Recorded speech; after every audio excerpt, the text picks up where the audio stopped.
Chapter 61, The Wolf's Invitation. The Great Hall of Pike was a dreary, cavernous space, smelling eternally of damp stone, old smoke, and the bitter salt of the sea. Yet, on this particular morning, it was filled with the vibrant, triumphant colors of the mainland.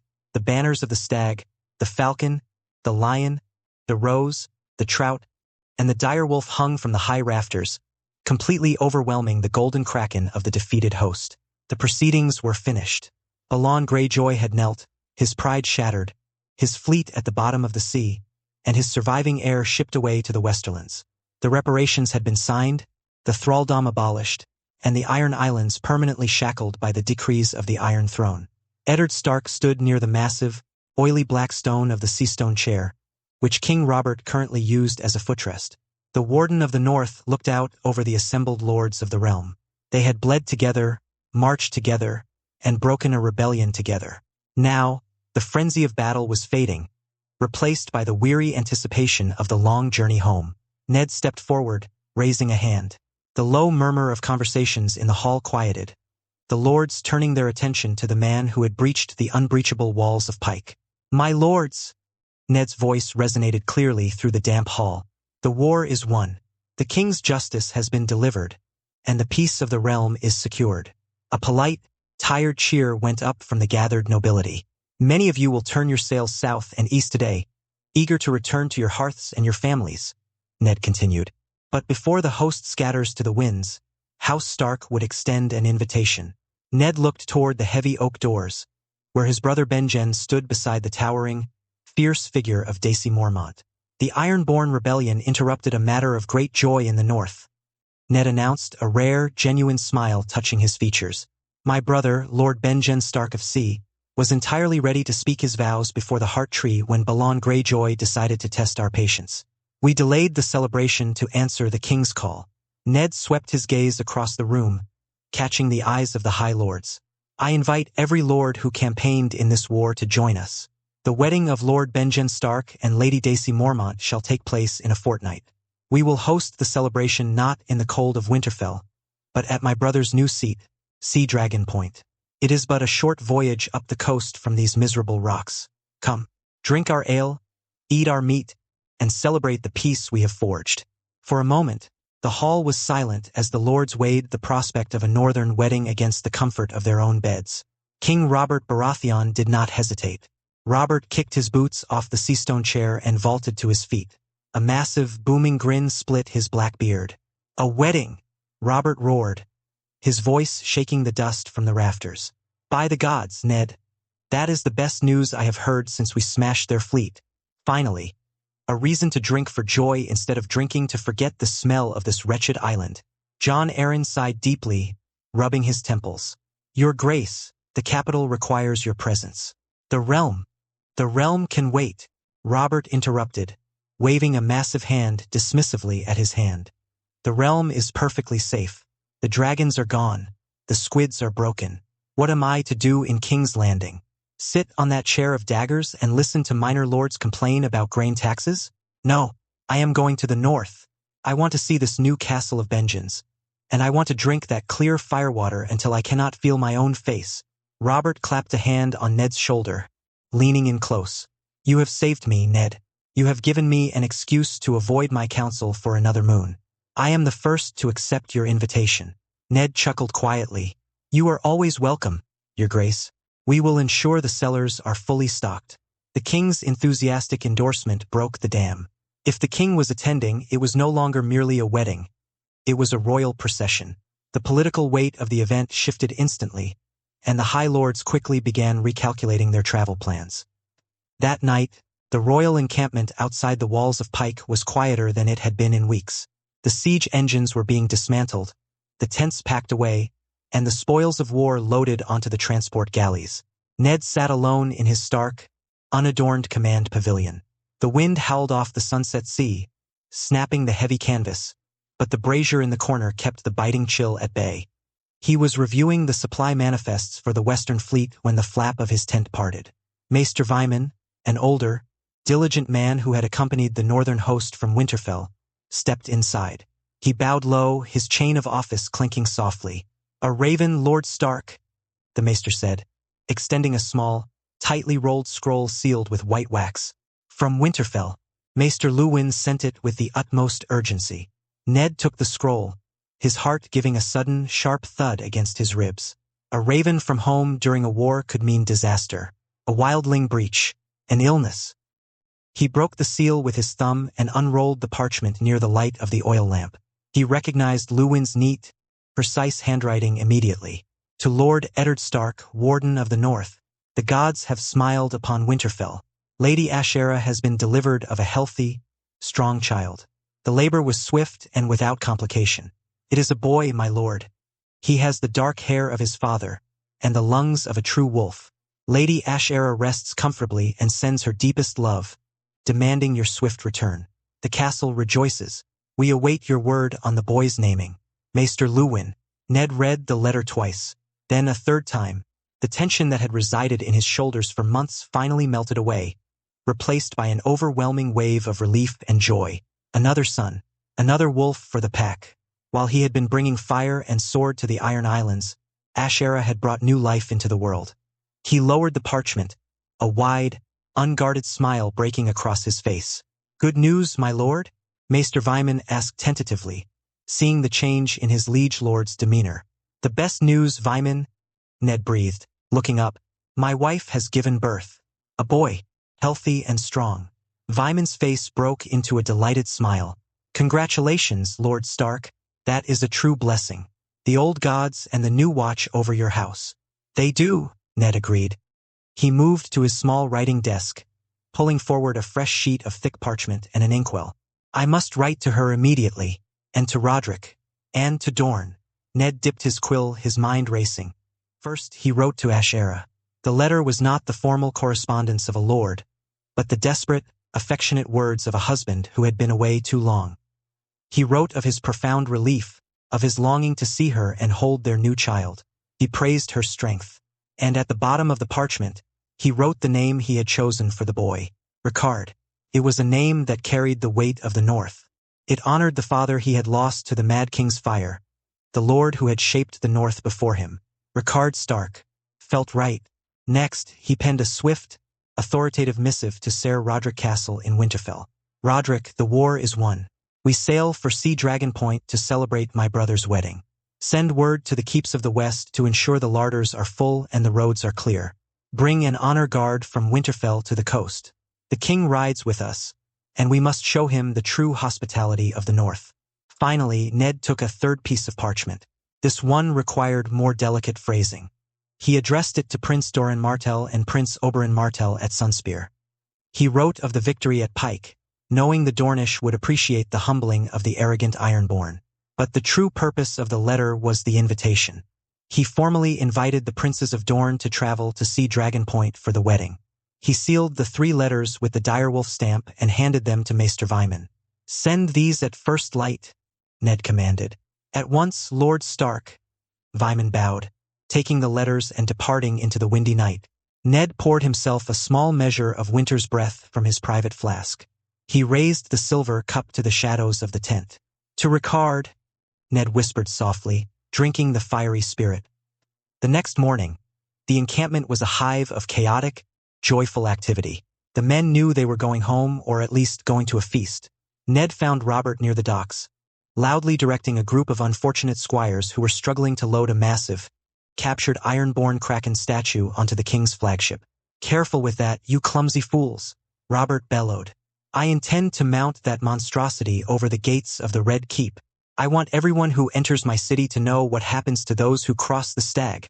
It is an ugly piece of metal, Bobby, Ned noted, walking up beside the king. It is a trophy, Ned. Robert laughed, turning to face his friend. It will look magnificent. Ned smiled. I bring better news than captured iron. A raven arrived from Winterfell in the night. Ashera has given birth. Robert's eyes widened, and he let out a cheer that startled the seagulls circling the harbor. Another pup, Robert roared, throwing a heavy arm around Ned's shoulders and pulling him into a bone-rattling embrace. By the gods, Ned, you are relentless. A boy or a girl? A boy, Ned said, extracting himself from the king's grip. We are naming him Ricard. Robert's boisterous demeanor softened for a fraction of a second at the mention of the name. He remembered the stern, unyielding Lord Ricard who had been burned alive for demanding justice. "Ricard," Robert repeated softly. He nodded his head in profound respect. "It is a good name, Ned. A strong name. He would be proud of you. Look at what you have built." Robert shook off the melancholy instantly, his customary exuberance returning. "Well, we have even more reason to celebrate now. A wedding, a victory, and a new son. Tell your captains to raise the sails, Ned. I cannot wait to see this Sea Dragon Point.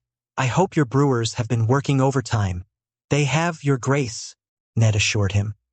As the morning progressed, the great host began to fracture. The burden of moving tens of thousands of men meant that not everyone could attend a wedding on the northern coast.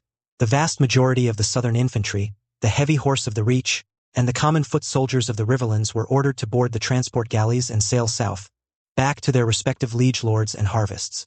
However, a select group of high lords chose to remain behind, accepting Ned's invitation for a myriad of different, highly personal reasons. Ned stood near the command tents, watching the departures, when the towering, golden figure of Lord Tywin Lannister approached him. Tywin did not look like a man who had just won a war. He looked like a man who had been deeply, personally insulted. The burning of the Lannister fleet at Lannisport was a humiliation that Tywin would not soon forget, nor forgive. He had spent the entire campaign on Pike directing the siege with a cold, ruthless efficiency, but the victory brought him no joy. "Lord Stark," Tywin said, his voice a flat, emotionless drawl. "Lord Tywin," Ned replied evenly. "I must decline your invitation to the north," Tywin stated, his green eyes calculating. "The Westerlands require my immediate attention. The Ironborn filth burned my shipyards. I must return to Casterly Rock to oversee the construction of a new fleet. I will not have the western coast left vulnerable to further insolence." "A wise precaution," Ned agreed politely. He knew Tywin's pride was wounded by the sheer dominance of the northern Carracks. Tywin intended to build ships that could rival them, a task that would consume his gold and his time for years to come. "However," Tywin continued, his gaze drifting to the side, "House Lannister will be represented at the wedding. I am leaving my son, Jaime, to accompany the king's procession." Ned glanced over Tywin's shoulder. Standing a few paces away, Ser Jaime Lannister was pointedly ignoring his father, pretending to inspect the sharpness of his sword. Tywin lowered his voice slightly. "He requires exposure to the realm as my heir.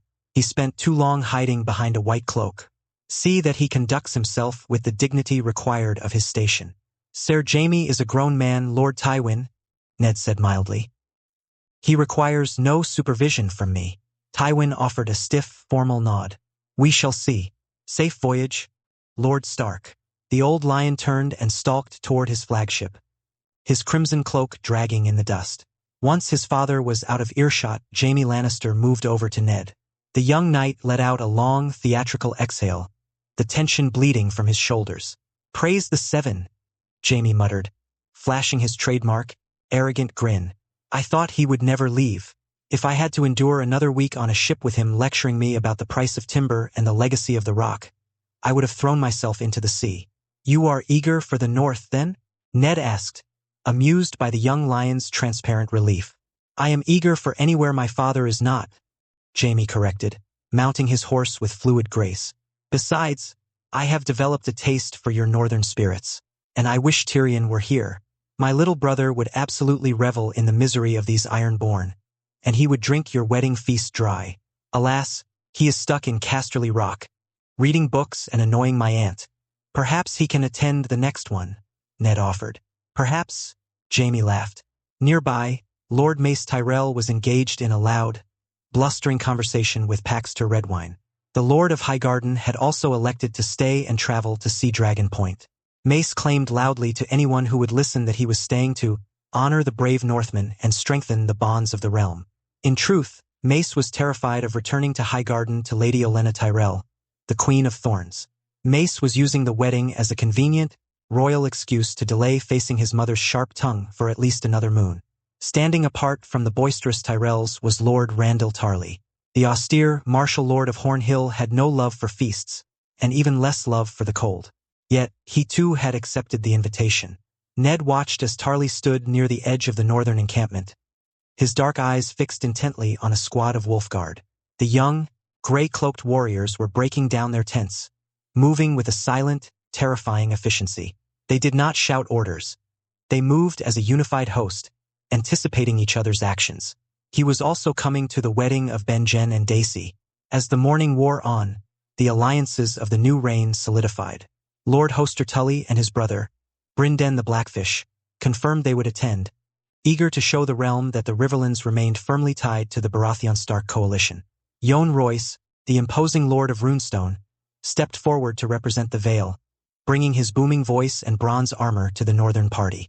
Noticeably absent from the revelers was Stannis Baratheon. The master of ships had marched up to Ned earlier in the day, his jaw clenched so tightly it looked as though it might shatter. "I am returning to Dragonstone, Lord Stark," Stannis had announced rigidly. "The royal fleet requires refitting, and I have a wife who expects my return. I have no time for dancing, drinking, or frivolity." The word frivolity sounded like a curse in his mouth. "Duty calls us all, Lord Stannis," Ned had replied respectfully. "We will drink a toast to your health. Do not waste the wine," Stannis had grunted before turning on his heel and marching away, leaving a wake of stern disapproval behind him. Jon Arryn, too, was departing, though with far more grace than Stannis. The elderly hand of the king looked exhausted. The war had taken a toll on him, and the prospect of managing the realm's coin while the king went on a northern holiday weighed heavily on his shoulders. "Keep an eye on him, Ned," Jon Arryn had requested privately, looking toward where Robert was loudly arguing with a ship captain. "Someone must sit the Iron Throne and manage the debt the realm. If the king is not present, the hand must be. Try to ensure he does not completely empty your treasury, or break his neck on a hunt." "I will manage him, Jon," Ned promised. "Get some rest in the capital. The hard part is over." By midday, the sorting of the armies was complete. The transport galleys of the south rode out of the harbor, turning their prows toward the warmer waters of the Reach and the Westerlands. Remaining in the harbor were the 50 massive northern carracks, and the king's heavily damaged, but still functional, flagship, the Stag's Wrath. Ned stood on the high quarterdeck of the Winter's Wrath. The captured Ironborn longship, the Silence, was secured by heavy towing chains to the rear of the northern flagship, a dark, silent trophy of their absolute victory. He was giving his captain the order to cast off when heavy, uneven footsteps sounded on the gangplank. "Hold the lines," a booming voice commanded. Ned turned to see King Robert Baratheon stomping aboard the northern flagship, flanked by 2 bewildered Kingsguard knights. Robert carried a skin of wine in one hand and a half-eaten leg of mutton in the other. "Robert," Ned asked, surprised, "your ship is the Stag's Wrath." "I am not sailing on that battered piece of driftwood," Robert announced loudly, tossing the mutton bone over the side and wiping his mouth on his sleeve. "The Stag's Wrath smells of bilge water, rotting fish, and Jon Arryn's lingering complaints. The sails are torn and the captain has a face like a sour plum." Robert looked around the immaculate, towering deck of the Winter's Wrath with deep appreciation. "I'm sailing with you, Ned," Robert declared, clapping Ned on the shoulder. "Your ships ride smoother, your cabins are larger, and most importantly, you have the good liquor. Why suffer in a leaky bucket when I can sail on a floating fortress with my brother?" Ned let out a low chuckle, shaking his head. "As you command, your grace. The flagship is yours." "Good," Robert grinned, turning to his Kingsguard. "Go tell the rest of my party to follow us or drown, I don't care which. Ned and I have catching up to do." The wind caught the massive lateen sails. The carracks pulled away from the desolate, jagged rocks of Pike, leaving the broken iron islands behind. "Set the course," Ned commanded his captain, as Robert loudly uncorked a fresh bottle of northern spirits beside him. "Take us to the Sea Dragon." Chapter 62.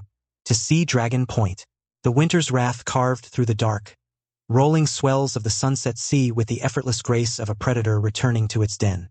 The massive triangular sails, dyed a deep, stormy gray, billowed outward, capturing the fierce winds that blew from the south and translating them into raw, terrifying speed. It was the second night since the combined vanguard had departed the subdued, broken shores of Pike, leaving Lord Tywin Lannister and the rest of the slow, cumbersome southern galleys far behind to manage the occupation. They were sailing north, straight for Sea Dragon Point. The air was biting and damp, smelling of salt, wet timber, and the lingering sweetness of absolute victory. On the high quarterdeck of the northern flagship, the atmosphere was far from the tense, somber mood that usually followed a war. It felt more like the eve of a grand tourney. Benjen Stark and Daisy Mormont were engaged in a spirited, highly competitive bout of knife-throwing near the starboard rail. They had set up a thick wooden barrel as a target, carving a crude, tentacled shape into the wood to represent the defeated Balon Greyjoy. "You are releasing too late, Daisy," Benjen critiqued, leaning against the rail with his arms crossed. Watching as Daisy's throwing dagger thudded into the outer edge of the barrel, missing the carved kraken entirely. She wore her floating boiled leather armor, her dark hair braided tightly against the sea wind. "You throw a dagger like you swing that heavy mace of yours. It requires a flick of the wrist, not a heave of the shoulder." Daisy scowled, retrieving her blade. At 19, she was tall and fierce, possessing the proud, slightly defensive nature of Bear Island. "I hit the barrel, didn't I? A man's chest is wider than a barrel. An Ironborn's head is smaller than a turnip, and twice as dense." Benjen shot back, pulling a long, wicked-looking dirk from his belt. "Watch and learn, my lady." With a movement so fluid it seemed almost lazy, Benjen snapped his wrist. The dirk spun through the salty air and buried itself dead center in the carved kraken's eye with a solid, satisfying thwack. Daisy stared at the quivering hilt, then let out a long breath, a reluctant smile breaking her scowl. "Show off. Merely demonstrating proper technique," Benjen grinned, stepping forward to nudge her shoulder playfully. A gesture Daisy returned with a firm shove. "You will thank me when we reach the point and you aren't throwing your knives into the courtyard walls." Seated at a heavy oak table securely bolted to the deck nearby, Ned Stark watched the young couple with a quiet, genuine smile. The tension of the war, the burden of commanding fleets and armies, seemed to wash away in the face of their easy, teasing affection. They were well matched, the fierce, unyielding she-bear and the steady, grounded wolf. "They remind me of us, back in the Eyrie," a booming voice echoed from the stairwell leading up from the main deck. "Except neither of us were that pretty. And Jon Arryn would have tanned our hides for throwing blades at the wine barrels." King Robert Baratheon stomped up onto the quarterdeck.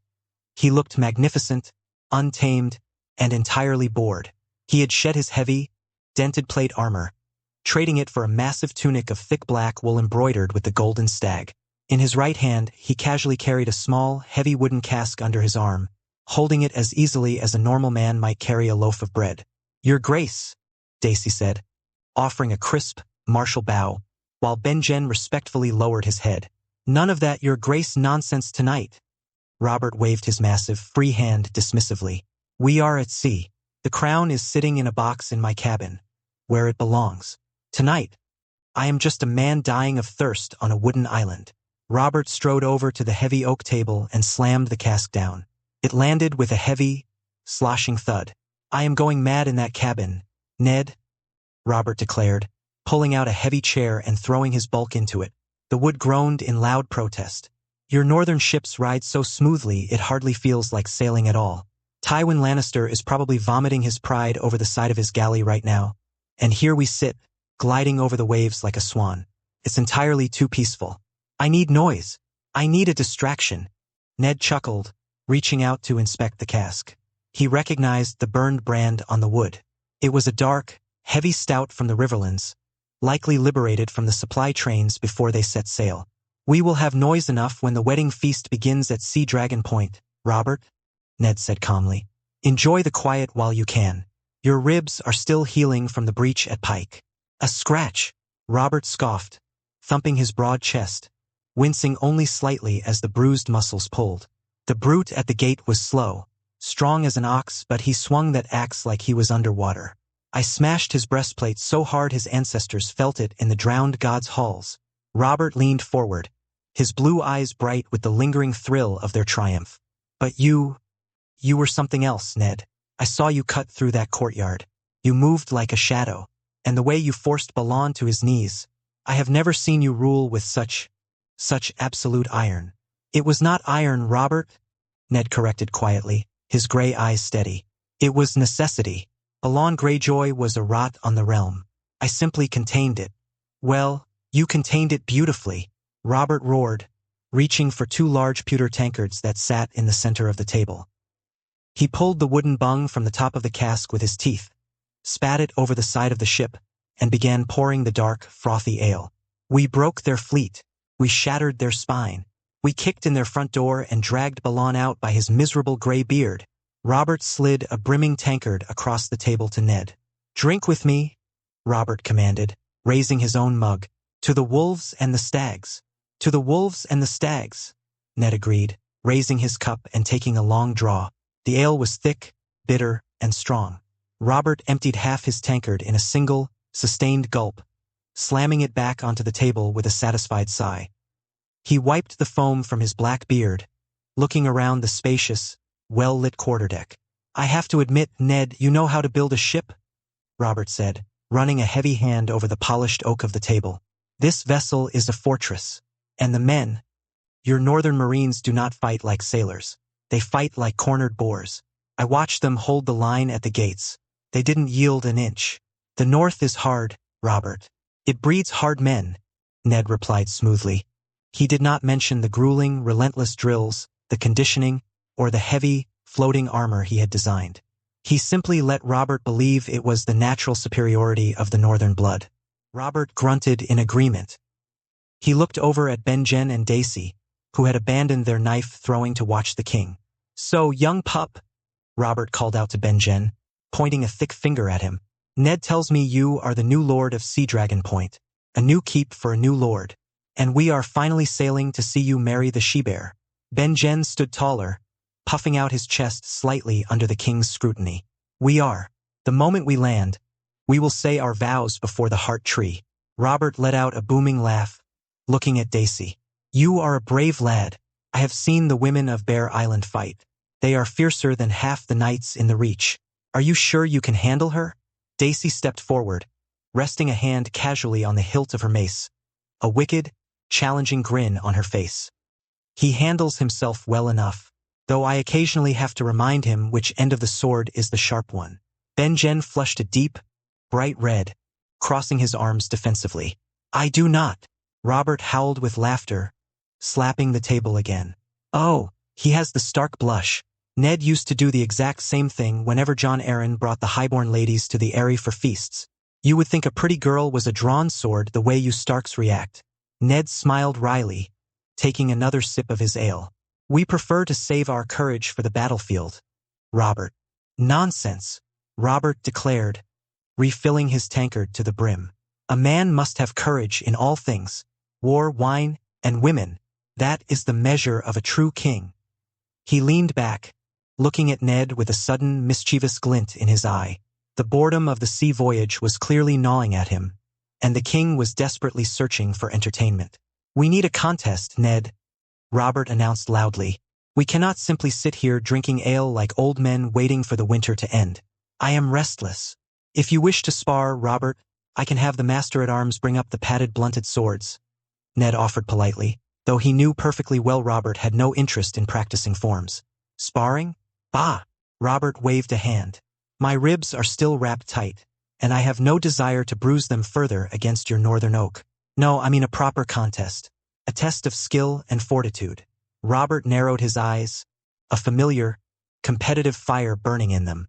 "They told me back in Winterfell that you had to invent new games to keep your savage bannermen from killing each other during the feasts. Games of drinking and precision." Ned let out a slow, deliberate breath. He knew exactly where this was going. "I did. The Northern Lords are competitive. They require an outlet when they drink." "Show me," Robert demanded, leaning forward eagerly. "Show me one of these northern games. I want to see how the wolves pass the time when they aren't brooding in the dark." Ned looked at his old friend. He saw the genuine, desperate need for distraction, the desire to shed the heavy, suffocating mantle of the crown for just one night and return to the simple brotherhood they had shared as wards in the Vale. Ned set his tankard down. A faint, wolfish smirk touched the corners of his mouth. "Very well, Robert," Ned said, his voice dropping into a smooth, challenging cadence. "If you wish to learn the ways of the North, I will teach you. But be warned. The games we play are not for men who lack a delicate touch." Robert scoffed loudly, flexing his massive right arm. "I wield a warhammer that weighs more than your youngest brother, Ned. I think my touch is firm enough." "Firmness is not the goal," Ned corrected. He stood up and gestured to Ben. Ben, clear the table. Bring 6 clean wooden cups from the galley, and a fresh bottle of winter's breath. Benjen's eyes lit up with sudden, eager recognition. You are playing the drunken squid? We are, Ned confirmed. Robert looked intrigued. The drunken squid? What kind of name is that? It is a game of angles, Robert, Ned explained, waiting as Benjen and Daisy quickly cleared the maps and the ale cask from the heavy oak table. And a game of endurance. Benjen returned moments later, carrying 6 polished wooden drinking cups and one of the heavy, square glass bottles of the clear northern spirits. He set them down. Ned took the cups. He arranged 3 of them in a tight triangle at the far edge of the table, directly in front of Robert's seat. He then walked to the opposite end, where his own chair sat, and arranged the remaining 3 cups in an identical triangle. He unstoppered the bottle of winter's breath. The sharp, clean scent of the high-proof spirit immediately cut through the smell of the sea air. Ned carefully filled all 6 cups to the brim with the clear, fiery liquid.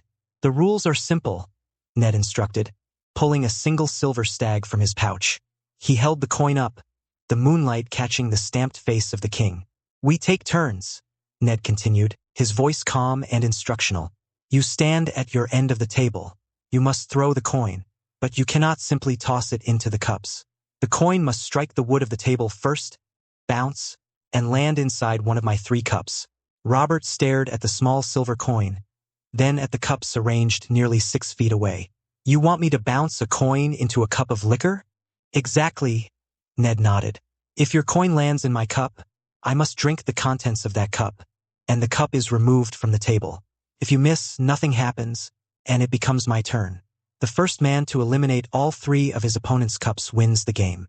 Robert looked completely baffled. This is a game for children tossing pebbles into a puddle. You want me, the king of the 7 kingdoms, to play a game of bouncing coins. It requires absolute precision, Robert, Ned said, tossing the silver stag onto the table so it slid directly to Robert's hand. It requires you to judge the weight of the silver, the hardness of the wood, and the arc of the bounce. It is a test of a warrior's eye. Or, Ned allowed his smirk to widen into a teasing grin. Perhaps it requires too much finesse for a man accustomed to simply smashing things with a heavy hammer. Robert's jaw tightened. The bait was laid perfectly, and the stag took it entirely. Is that a challenge, Lord Stark? Robert growled, his competitive spirit flaring instantly. He picked up the silver stag, feeling its light weight in his massive, calloused palm. It is an invitation, Robert, Ned replied smoothly, taking his place behind his triangle of cups, to see if the stag has a light step or just heavy hooves. I will show you heavy hooves, Robert declared, standing up and rolling his broad shoulders. He glared down the length of the table at Ned's cups. Daisy Mormont leaned against the mainmast, a wide, wicked grin splitting her face. 50 silver stags on Lord Stark, she announced loudly. Robert scoffed, not taking his eyes off the cups. You have little faith in your king, Lady Mormont. I have immense faith in your hammer, your grace, Daisy countered smoothly. But I've seen you try to pour a cup of wine without spilling half the cask. Finesse isn't exactly your strong suit. I'll take the wolf's odds. Robert barked a laugh. You're on, she-bear, but when I win, you owe me a dance at your wedding. I won't take that bet, Benjen laughed, shaking his head. I've seen Ned play this with the Great John. The Great John ended up sleeping on the floor of the Great Hall for 2 days. Do not count me out, you insolent pups, Robert barked, aiming a playful glare at the young couple. I have the best eye in the Stormlands. I can hit a running boar with a spear from horseback. A cup of water will be no challenge. Robert squared his shoulders. He held the silver coin between his thick thumb and forefinger. He leaned over the table, squinting, his tongue sticking out slightly in intense concentration. He looked like a massive, armored bear trying to pick a single berry off a bush. Watch and learn, Ned, Robert boasted. He threw the coin. He threw it with the force of a siege engine. The silver stag struck the heavy oak table with a deafening crack, leaving a visible dent in the wood. It ricocheted violently upward, hit the mainmast, bounced off a startled sailor's helmet, and vanished into the dark waters of the Sunset Sea. A moment of silence settled over the quarterdeck. Ned stood perfectly still, his hands resting on the edge of the table. He looked at the empty space where the coin had flown, then looked back at Robert. A powerful throw, Robert, Ned noted dryly, his voice perfectly flat. The drowned god thanks you for your generous contribution of 1 silver stag. Ben-Jen and Daisy burst into uncontrollable laughter, clutching their sides. Robert's face flushed a deep, vibrant purple. He slammed his hand against his thigh, cursing loudly. Damn the wind! A gust caught it. Give me another coin. Ned calmly withdrew another silver stag from his pouch and slid it across the smooth wood. It is my turn, Robert. The rules apply equally. Ned picked up the coin. He did not boast. He did not square his shoulders. He simply stood with the perfect centered posture he utilized in the training yard. He reached out, not with magic, but with the profound spatial awareness he had cultivated over years of disciplined focus. He felt the subtle rocking of the winter's wrath beneath his boots, timing the sway of the deck. He pinched the coin lightly. With a smooth, effortless flick of his wrist, he tossed it. The silver stag hit the table exactly 2 feet in front of Robert's cups.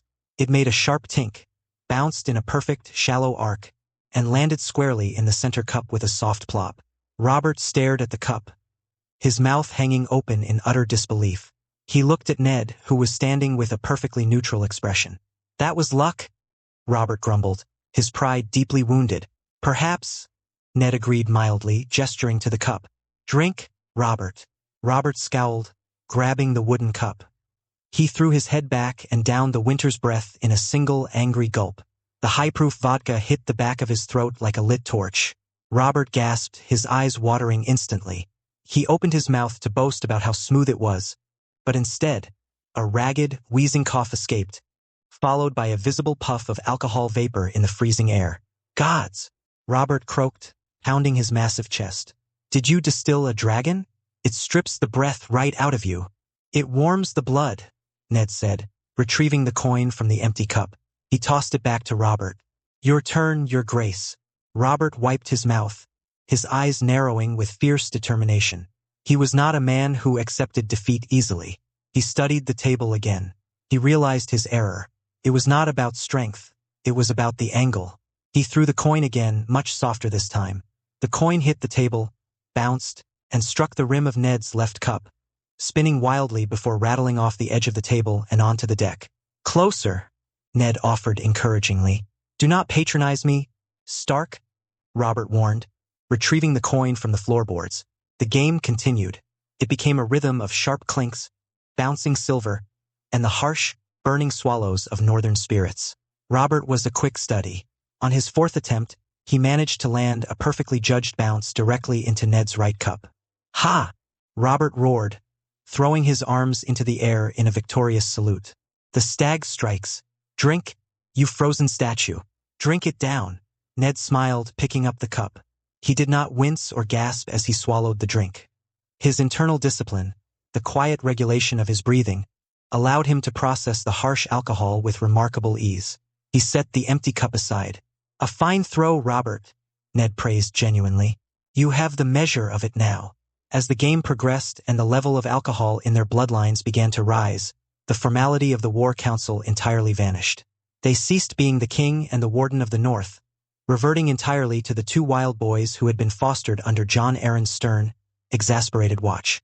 The stakes of the game naturally escalated, not in gold, but in stories. I remember, Robert laughed, leaning heavily against the table, his words beginning to slur slightly as he lined up his next shot. I remember the feast at Gulltown. You spent the entire night staring into your cup of watered wine because you were absolutely terrified of Lord Grafton's daughter. She was not terrifying, Robert, Ned defended himself, a slight flush rising to his cheeks that had nothing to do with the vodka. She was simply intensely focused. She asked me 3 times if the snows in Winterfell truly reached the height of a man's waist. I ran out of ways to say yes. You were frozen solid, Robert howled, releasing the coin. It bounced beautifully, sinking into Ned's second cup. Drink, drink to your shyness. Ned shook his head, downing the fiery liquid. He wiped his mouth, his own eyes beginning to shine with the pleasant, blurry warmth of the alcohol. He picked up the coin. And I remember, Ned countered, pointing the silver stag at Robert. The time you tried to sneak out of the Eyrie to visit that blacksmith's daughter in the Moon Gates. You attempted to climb down the winch basket chain in the dead of night. Benjen and Daisy leaned in closer, thoroughly captivated by the blackmail material being freely offered by the most powerful men in the realm.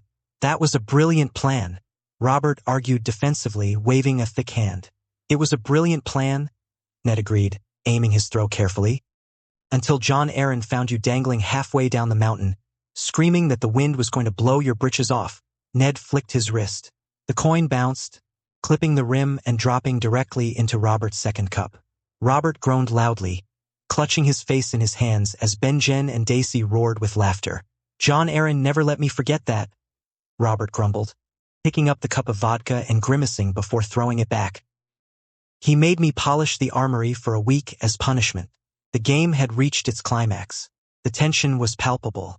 On the heavy oak table, only 2 cups remained. One in front of Ned, and one in front of Robert. The score was tied. Sudden death. Robert stood up straight, rolling his shoulders, trying to blink the heavy, swirling fog of the winter's breath from his eyes. He looked at the single wooden cup standing proudly at Ned's end of the table.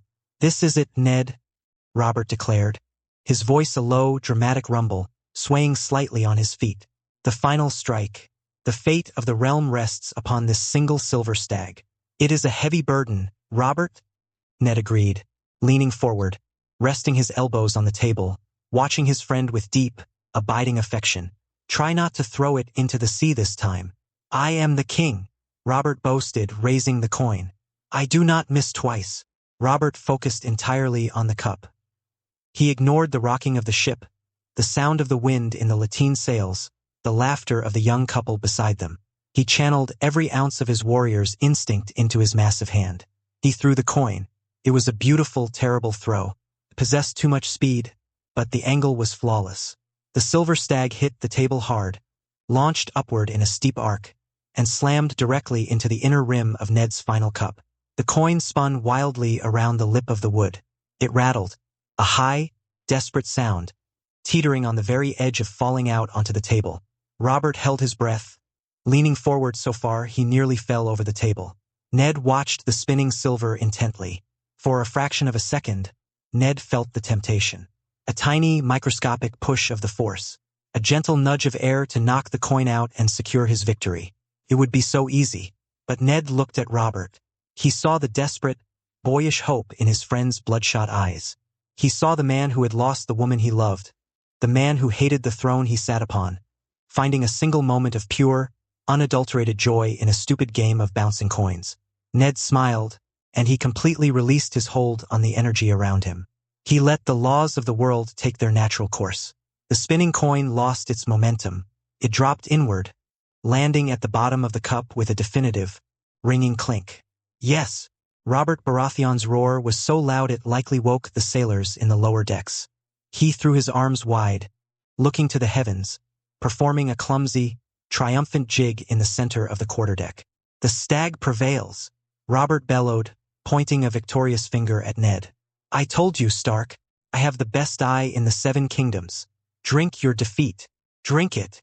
Daisy Mormont clapped loudly, cheering the king's victory, while Benjen shook his head in absolute amusement.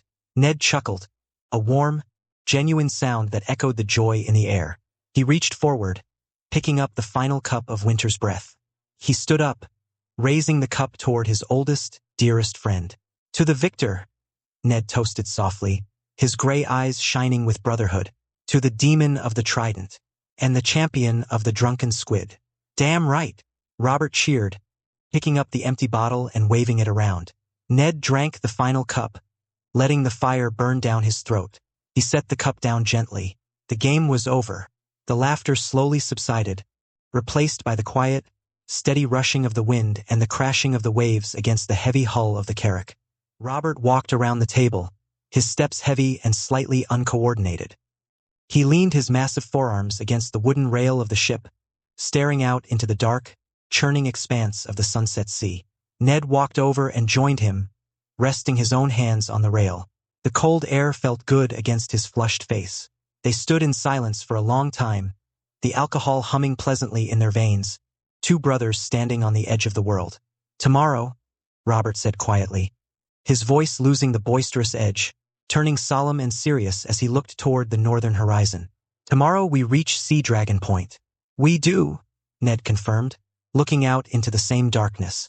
We burned his fleet to ash. Ned, Robert murmured, the warrior returning to the forefront of his mind. Speaking of their recent victory, we broke down his gates, and we made Balon Greyjoy kneel in the mud and beg for his miserable life. He knelt, Ned agreed, his voice hard as iron, feeling the steady, grounded energy of his northern discipline returning to wash away the fog of the drink. And the realm is safe.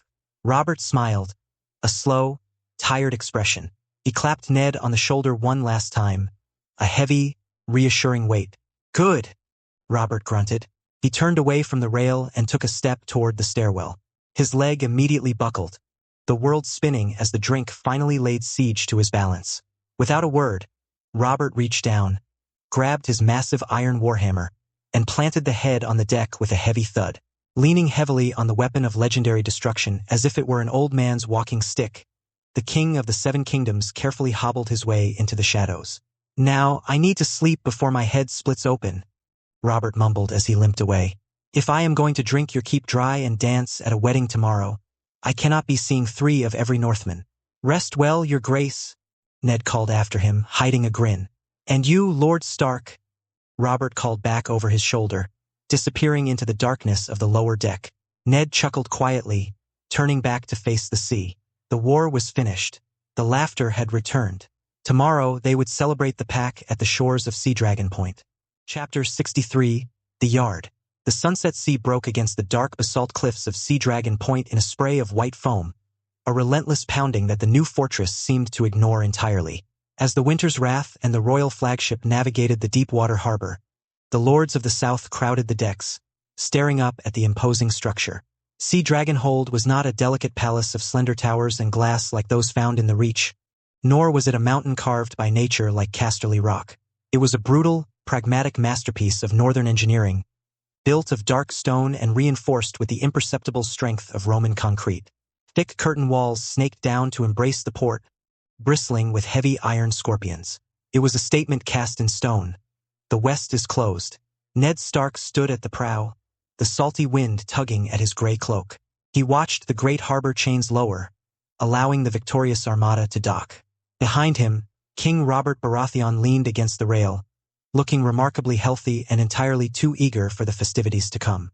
The docks were lined with northern guards in immaculate gray wool and blackened mail. At their head stood Ser Roderick Castle, the seasoned master-at-arms of Winterfell, dispatched to manage the logistics of a royal wedding in a brand new castle. As Ned and Robert strode down the gangplank, followed by a procession of high lords, Mace Tyrell, Hoster Tully, the Blackfish, Yohn Royce, Randall Tarley, and Ser Jaime Lannister, Roderick stepped forward, holding a large wooden bowl. Your Grace, Lord Stark, Roderick said, his magnificent whiskers twitching in the sea breeze. Welcome to Sea Dragon Point. I offer you bread and salt. You have guessed right, beneath this roof. Robert grabbed a chunk of the dark bread, dipped it generously into the salt, and took a massive bite. A fine welcome, Ser Roderick, though I confess, I was hoping for a welcome that involved a roasted boar and a cask of ale. The cellars are fully stocked, Your Grace, Roderick promised with a respectful bow. Ned took his portion of the bread and salt. He looked past Roderick, scanning the assembly of stewards and servants waiting to guide the southern guests to their quarters. The preparations are complete, Roderick? Ned asked quietly as the lords began to disperse toward the keep. They are, my lord, Roderick confirmed. The finest chambers in the eastern wing have been reserved for the king and his immediate retinue. The feast is prepared for tomorrow eve. Lady Ashera sends her regrets that she could not travel, and demands you not allow the king to drink the castle dry, Roderick added with a faint, knowing smile. I make no promises on that front, Ned chuckled. It was better this way. Ashera needed rest, and the journey from Winterfell to the western coast was too taxing for a newborn. Elia Martell remained hidden away in the safety of Winterfell's thick walls. A royal wedding filled with southern lords was the absolute last place the princess needed to be, and the children, Cregan, Rhaenys, and Jon, were too young to travel. Arthur Dayne had stayed behind to watch over the pack. The sword of the morning was a far better shield than any stone wall. Ned turned to his guests. My lords, the stewards will show you to your chambers. Rest, wash the salt from your skin, and join me in the great hall when the sun sets. Tonight we drink to victory. Tomorrow, We celebrate a wedding. A cheer went up from the tired but victorious men. Robert threw an arm around Ned's shoulders, nearly pulling him off balance. Lead the way, Lord Stark. Show me this new fortress of yours. The next morning, the sky was a pale, bruised purple as the sun struggled to break through the heavy clouds over the sea. Lord Randall Tarly was not a man who slept late. While the rest of the southern lords were sleeping off the heavy northern spirits they had consumed the night before, the Lord of Horn Hill was already dressed, walking the perimeter of the inner ward. He carried Heartsbane strapped to his back, a silent testament to his martial nature.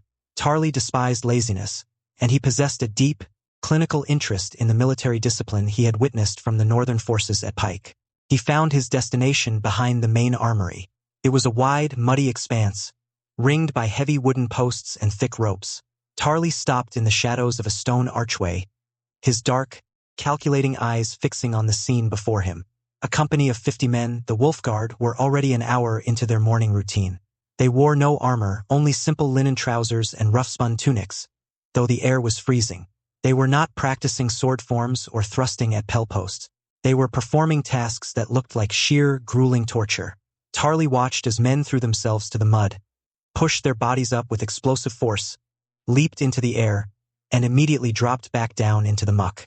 Over and over again, in absolute terrifying unison, they ran short, violent sprints across the yard, carrying heavy sacks of wet sand on their shoulders, dropping them and sprinting back. There were no shouts of encouragement. There was no master-at-arms beating time with a stick. The only sounds were the harsh, rhythmic gasping of 50 pairs of lungs and the heavy thud of boots in the mud. It was brutal. It was designed to push the human body past the point of exhaustion and force it to keep moving. Tarly mentally noted the structure. Short bursts of maximum exertion. Minimal recovery time. They are not building strength to wear heavy plate. They are building the endurance to outlast a man wearing it. It was a revolutionary concept for an infantry force. Southern Knights relied on the initial, devastating shock of a heavy cavalry charge, followed by the grinding weight of armored men-at-arms. These Northmen were being forged into something different. A relentless, suffocating tide that would never tire, never break, and never stop moving. Tarly's hand tightened slightly on his belt. He respected discipline above all things. He watched a young boy, no older than 15, stumble under the weight of a sand sack. The boy didn't fall. He caught his balance, gritted his teeth in a silent snarl, and pushed forward, his pace never slackening. Tarly stepped out of the shadows, his heavy boots crunching in the freezing mud. He walked directly into the path of the sprinting guardsman.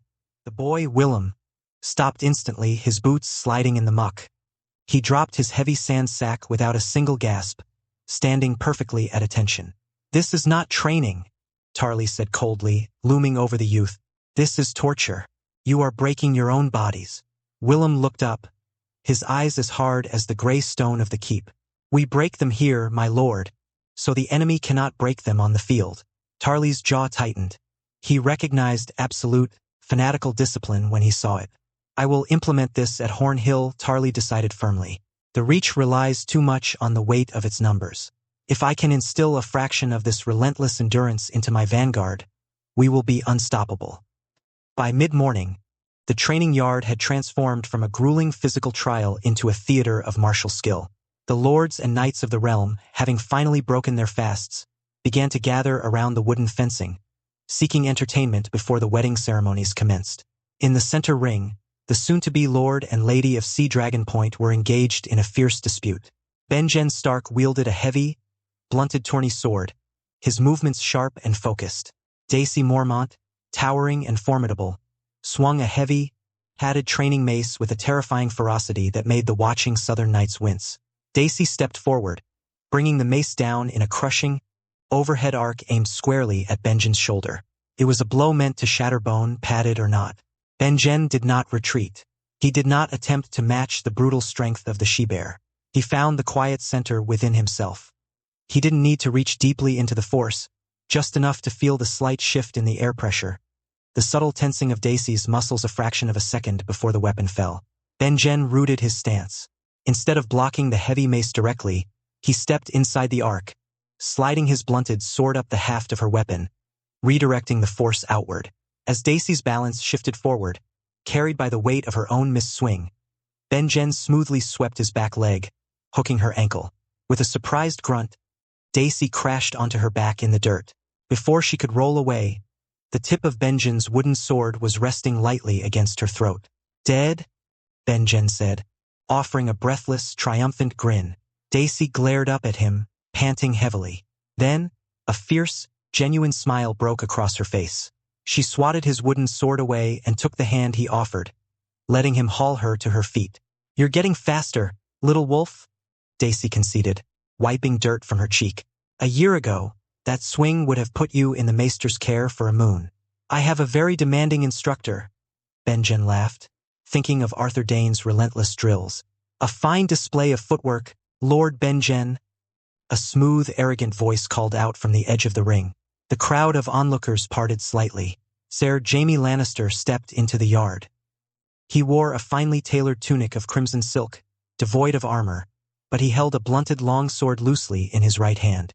The Golden Lion looked completely at ease, yet his green eyes were fixed on Ben-Jen with intense, evaluating interest. "Though," Jaime continued, twirling the practice blade with a lazy flick of his wrist, "I find that relying entirely on your opponent overcommitting their weight is a dangerous gamble against a man who knows how to keep his balance." Ben-Jen turned, recognizing the challenge. He squared his shoulders. "Care for a dance with a wolf, Sir Jaime?" Jaime smirked, stepping fully into the ring. "I have not had the pleasure of crossing blades with a Stark yet. Let us see if the rumors of the Northern Bite are true." The yard went absolutely silent. The heir to Casterly Rock, widely acknowledged as one of the most naturally gifted swordsmen to ever hold a blade, goes up against the younger brother of the legendary Lord of Winterfell. It was a spectacle no one wanted to miss. Ben-Jen raised his guard. He took a slow, deep breath, dropping his awareness into the silent currents of the earth. He felt the solid stone beneath the dirt, drawing its unyielding stability up through his boots. Jaime didn't wait. He moved with breathtaking speed. He lunged, his sword a blur of motion. He didn't just strike.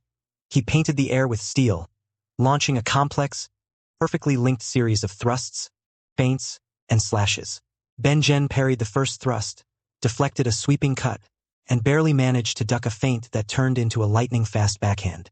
"He is incredible," Ben-Jen realized, his heart hammering. Ben-Jen was using the force to enhance his reflexes, perceiving the microscopic shifts in Jaime's shoulders and eyes. But Jaime Lannister possessed a natural genius for violence that defied logic. He fought with an instinctual, flowing brilliance, adjusting his angles and tempo mid-swing. Even knowing where the blade was going, Ben-Jen struggled to move his own arms fast enough to intercept it. Clack, clack, clack, clack. The sound of the wooden swords colliding echoed like a hailstorm. Jaime pressed the attack, a confident, predatory smile on his lips. But as the wooden swords clashed, a prickle of sheer, exhilarating disbelief ran down the lion's spine. It wasn't just that the boy was fast. It was that he was already there. Every time Jaime feinted, Ben-Jen didn't bite. Every time Jaime shifted his weight, Ben-Jen had already adjusted his guard. "He fights like he can hear my thoughts," Jaime realized. Instead of fear or frustration, a wild, addictive thrill spiked in Jaime's chest. He had spent his entire life being the best, fighting men who moved like molasses compared to his own flawless warrior's instinct. Now, he had finally found an opponent who forced him to use every single ounce of his genius just to land a hit. Jaime laughed aloud, the sound ringing with pure, unadulterated joy, and pushed his attacks even faster. He drove Ben-Jen backward, forcing the younger Stark to rely entirely on his defensive technique. Ben-Jen absorbed the brutal impact of Jaime's relentless blows, bracing his weight, refusing to be knocked off balance. Ben-Jen saw an opening, a tiny fraction of a second where Jaime's sword was slightly overextended after a high parry. Ben-Jen surged forward, pushing off his back foot with unnatural speed, aiming a thrust directly at Jaime's chest. Jaime's eyes widened slightly in surprise at the sudden, explosive burst of speed. But the lion was a prodigy. Relying purely on raw talent and flawless instinct, Jaime twisted his torso, the wooden tip of Ben-Jen's sword grazing the crimson silk of his tunic. In the same fluid motion, Jaime brought his own pommel down hard, striking Ben-Jen's wrist and breaking his grip. Ben-Jen's sword clattered to the dirt. But as Jaime brought his blade up to claim the victory, Ben-Jen didn't freeze. Using the weight of his failed thrust, Ben-Jen stepped inside Jaime's guard, dropping his shoulder and driving his elbow hard into Jamie's chest. Jamie stumbled backward, gasping as the air left his lungs, his sword arm thrown wide. They stood 5 paces apart, both unarmed of their primary threat, chest heaving. Jamie looked down at his chest, then at Benjen.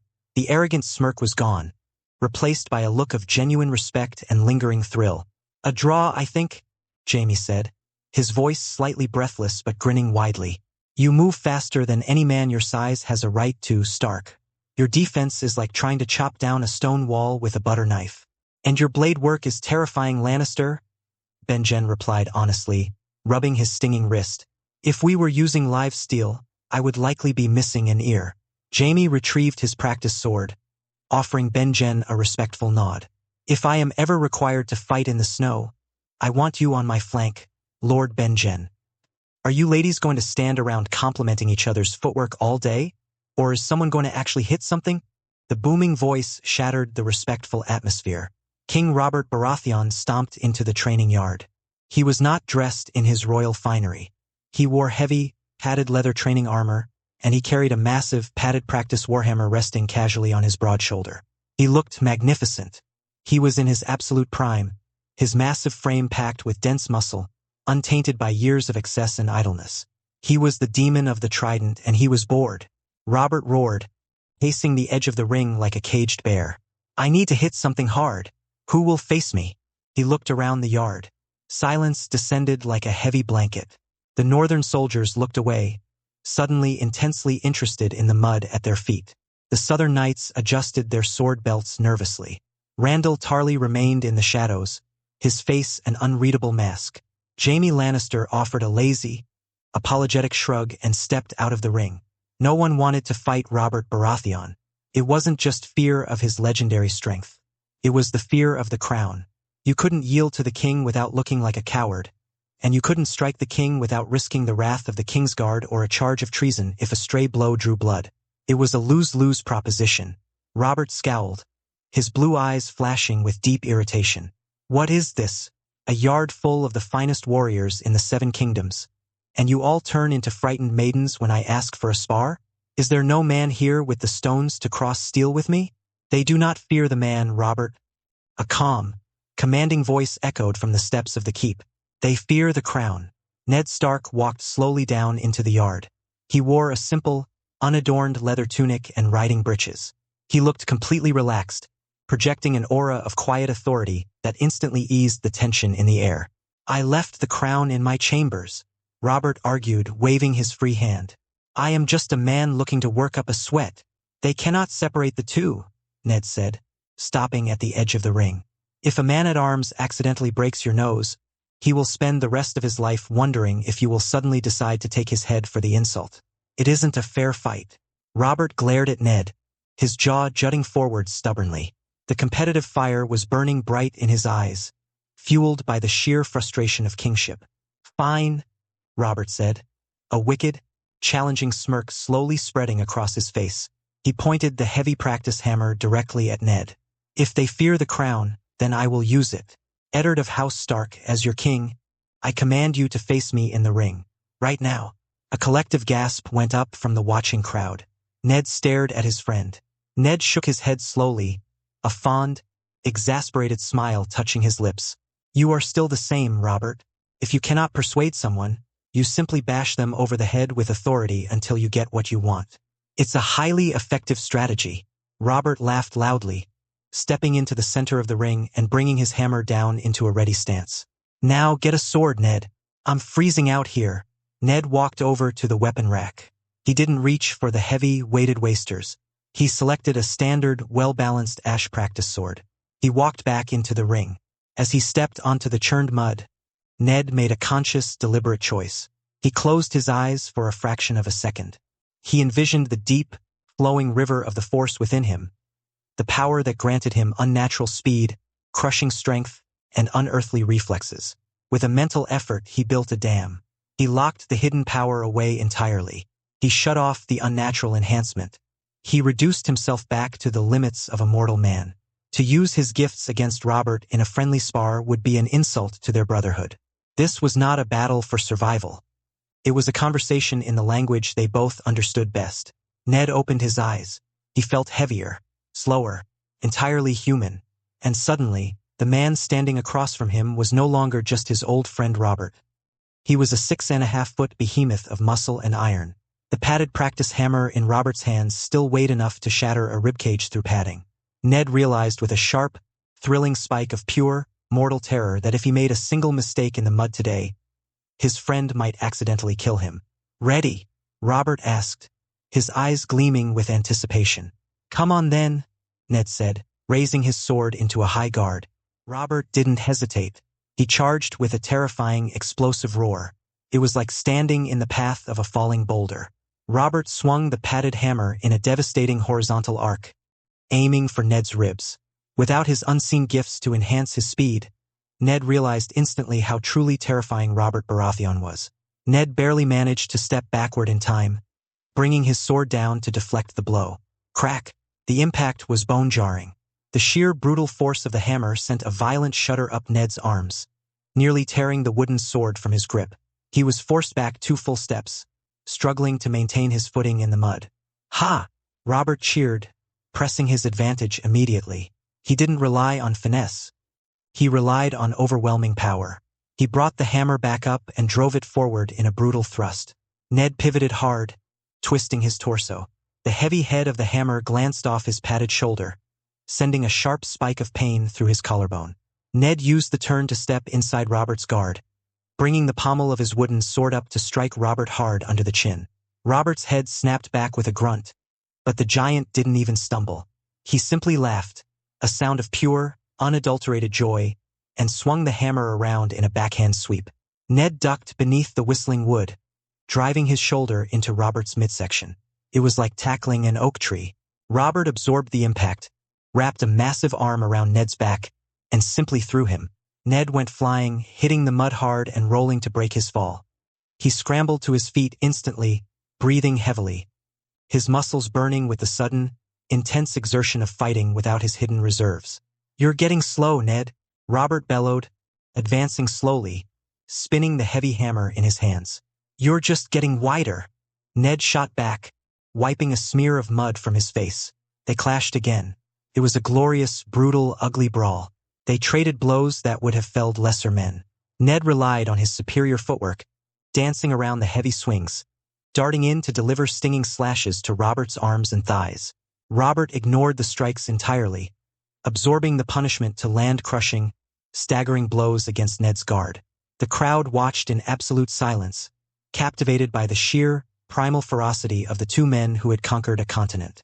For 10 minutes, they battered each other relentlessly.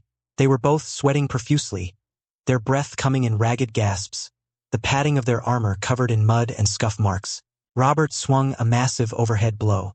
Ned parried it crosswise, the impact finally splintering his wooden practice sword down the middle. At the same moment, Robert's heavy swing carried him forward, his boots slipping in a deep puddle of mud.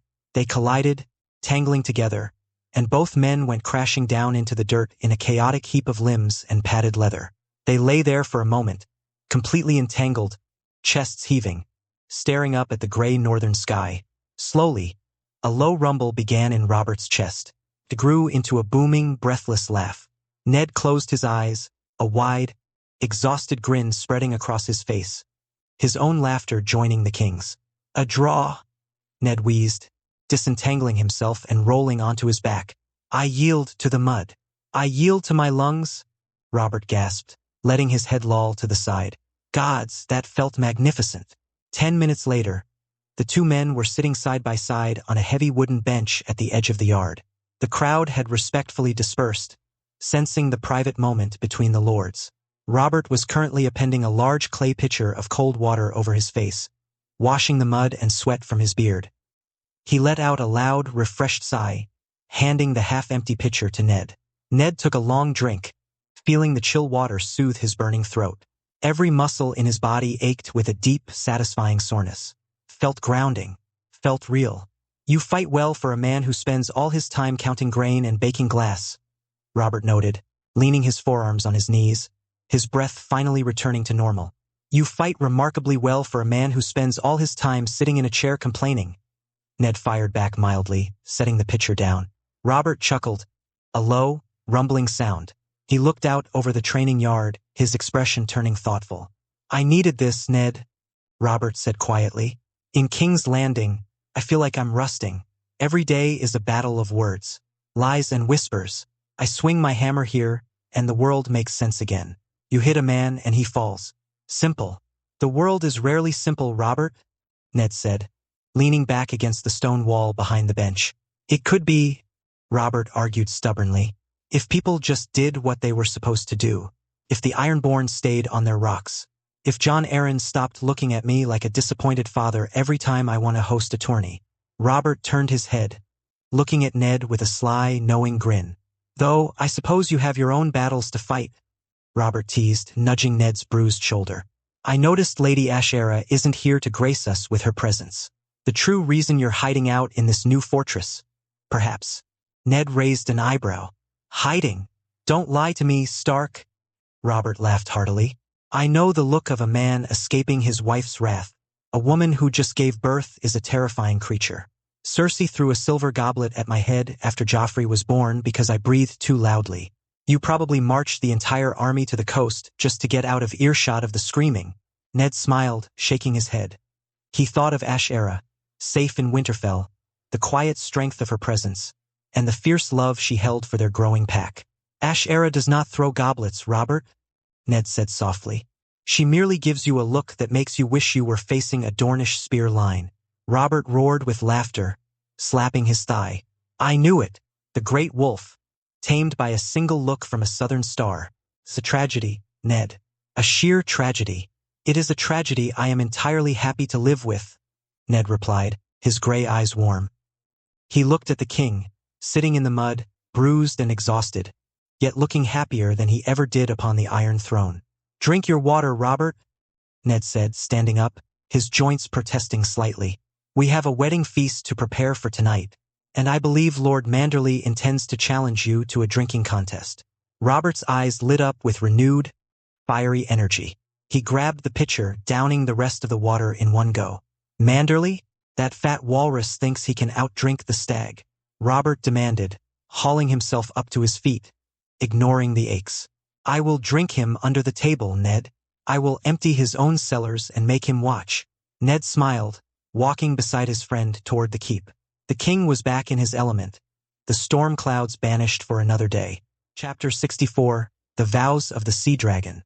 Sea Dragon Point was no longer a barren peninsula of howling winds and ancient ruins.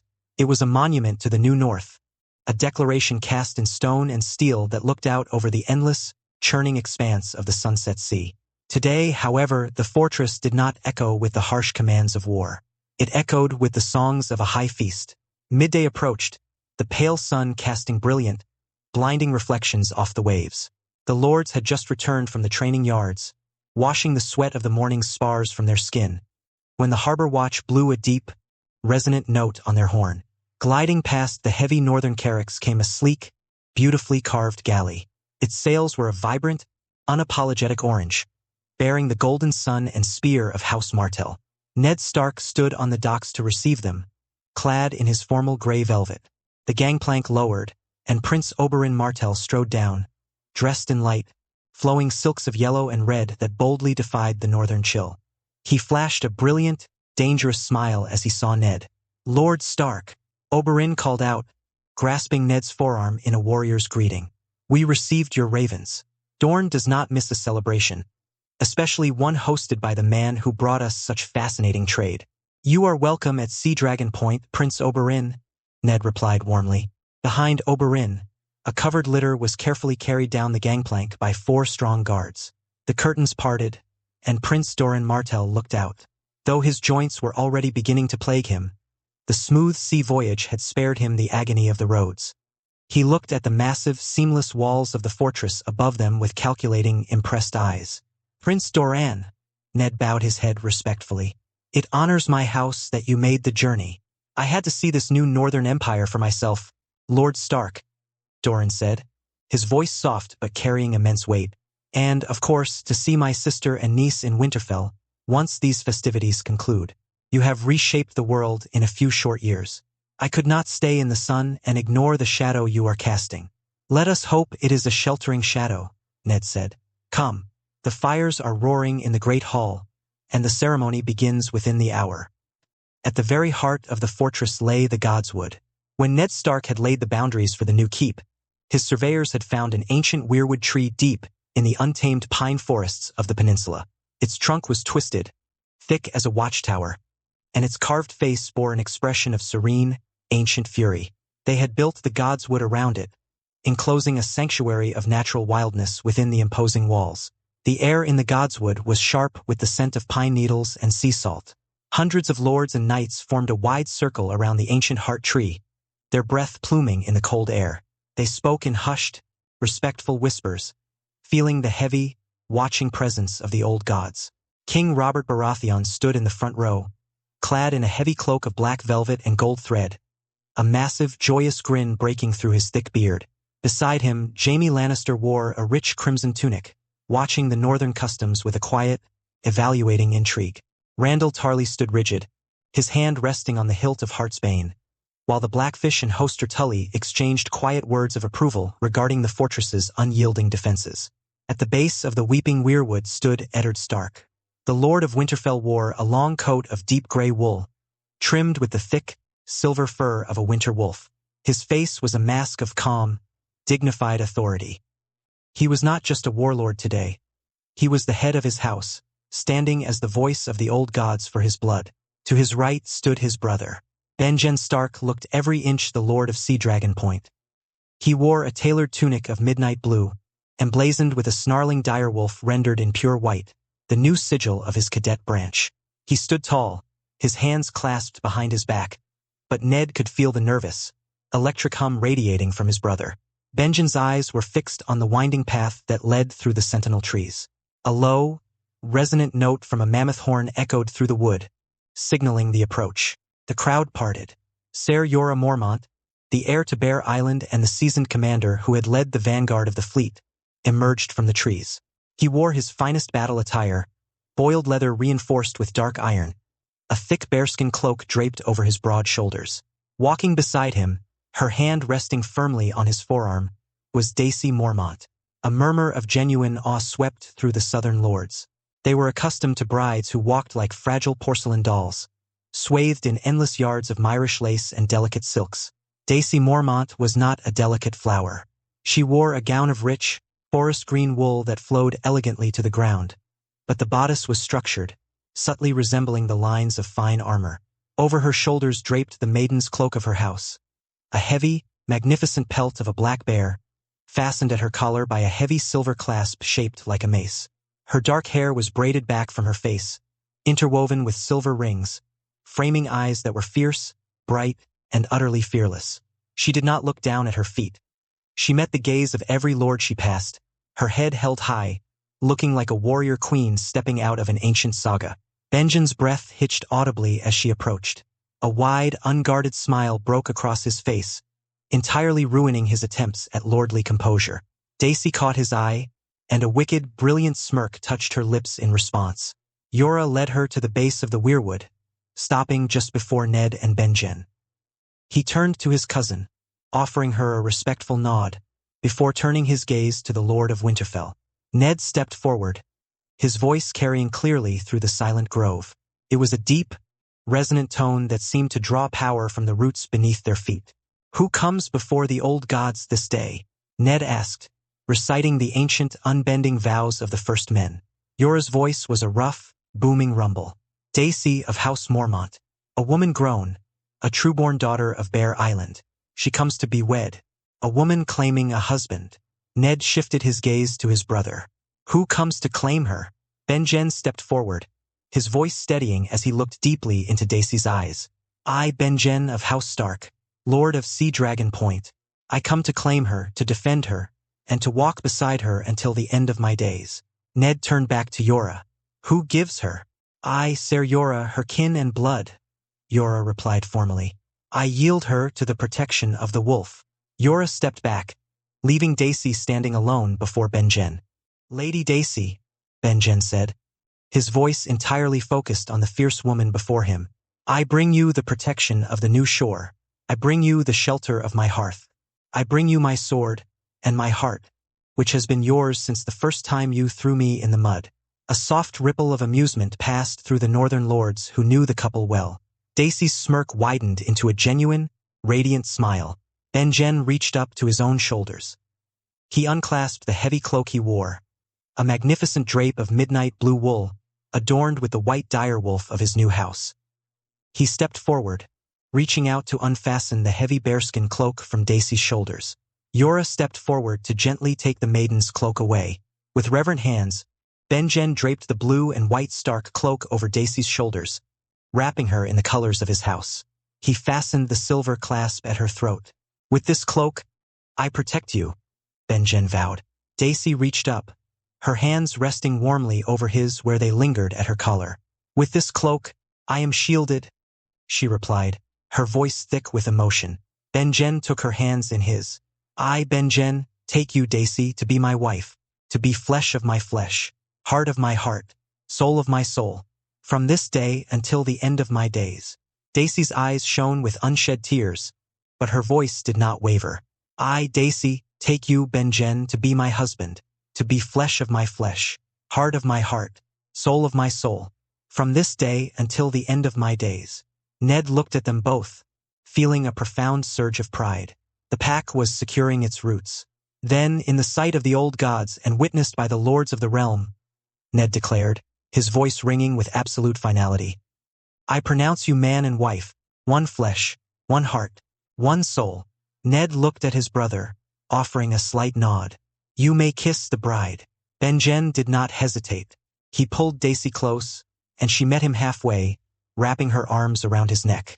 It was a fierce, passionate kiss that drew a thunderous, approving roar from the assembled guests.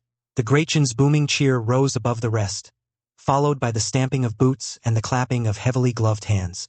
King Robert Baratheon let out a massive whistle, clapping. "Now that is a wedding," Robert bellowed to the sky. "Let the feast begin. I am parched." The great hall of Sea Dragon Hold was a marvel of northern building, designed to impress upon the world that the North was no longer a realm of crude timber and rough stone. The vaulted ceilings soared high above, supported by massive, polished beams of dark ironwood. The walls were lined with towering windows of perfectly clear Winterfell glass, allowing the brilliant hues of the sunset to flood the room, reflecting off the polished silver and bronze that adorned the long feasting tables. The feast was an extravagant display of the newfound northern bounty, heavily influenced by the knowledge hidden within Ned's mind. There were towering trenchers filled with flaky, perfectly baked cod caught fresh from the Sunset Sea, but they were not served plain. They were swimming in a rich red sauce made from strange plump sunfruits and sweet herbs grown year-round in the new hot spring glass gardens.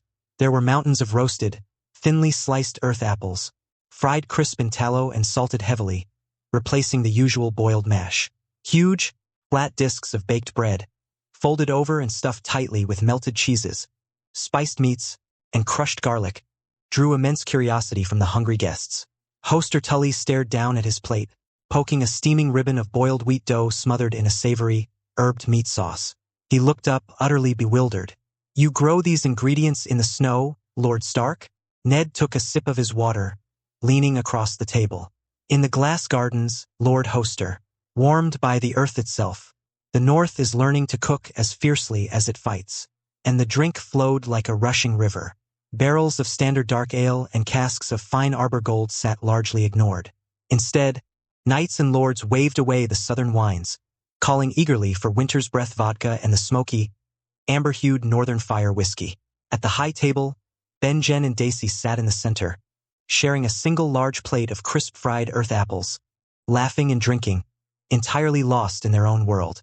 Ned sat to Benjen's right, overseeing the hall with quiet satisfaction. King Robert Baratheon sat in the place of highest honor to the side. He had already demolished a folded bread stuffed with spiced sausage and was currently pouring himself a generous measure of the amber whiskey. He was in absolute paradise. The gloomy, suffocating politics of the Red Keep were 1,000 miles away. The iron-born nuisance was shattered, and he was surrounded by warriors, unprecedented foods, and the strongest spirits in the known world. "I tell you, Ned," Robert shouted across the table, his face flushed a healthy, vibrant red, "if you had served these fried earth apples at my coronation, I might have actually enjoyed the miserable affair." They line the stomach perfectly for the drink. I will be sure to send a wagon-load of seed to King's Landing, Your Grace, Ned replied mildly. Down on the main floor, the feast was growing steadily rowdier. The musicians were playing a fast-paced jig, and several lords were clapping their hands in time to the beat. Robert leaned back in his heavy chair, nursing his whiskey. He looked toward the center of the high table, his eyes settling on Ben-Jen and Daisy. The young lord of Sea Dragon Point whispered something into his new bride's ear, and Daisy threw her head back, laughing warmly, resting her hand over his. For a fraction of a heartbeat, the booming joy dropped completely from the king's face. The ruddy flush of the alcohol seemed to drain away, leaving behind a profound, aching sorrow. Robert's broad shoulders slumped, the weight of the crown and the ghost of his past suddenly dragging him down. Ned looked at his friend, who was lost in thought, seeing the broken man beneath the armor and the crown. It was the tragedy of Robert Baratheon. He had won the entire world, but lost the only thing he believed he was fighting for. To love, Robert, Ned said softly, gently clinking his wooden cup against the king's heavy glass goblet. It is a rare thing in this world. We must cherish it where we find it. Robert offered a sad, bitter smile, raising his whiskey. To the ghosts, Ned, and to the lucky ones who still breathe. He took a long, burning swallow, closing his eyes to let the fire of the spirit chase the shadows away. Before the melancholy could fully take root, a massive chair scraped loudly against the stone floor on the main level. Great John Umber, the towering giant of the last hearth, had consumed an amount of meat and whiskey that defied reason. He wiped a thick layer of grease from his beard with the back of his hand and looked toward the high table. He saw King Robert, matching his own legendary thirst, and a familiar, competitive fire ignited in the giant's eyes. The Great John marched toward the dais, his heavy boots shaking the floorboards. "Your Grace!" the Great John boomed, his voice easily cutting through the noise of the musicians and the clattering plates. Robert looked up, blinking away the ghosts of the past.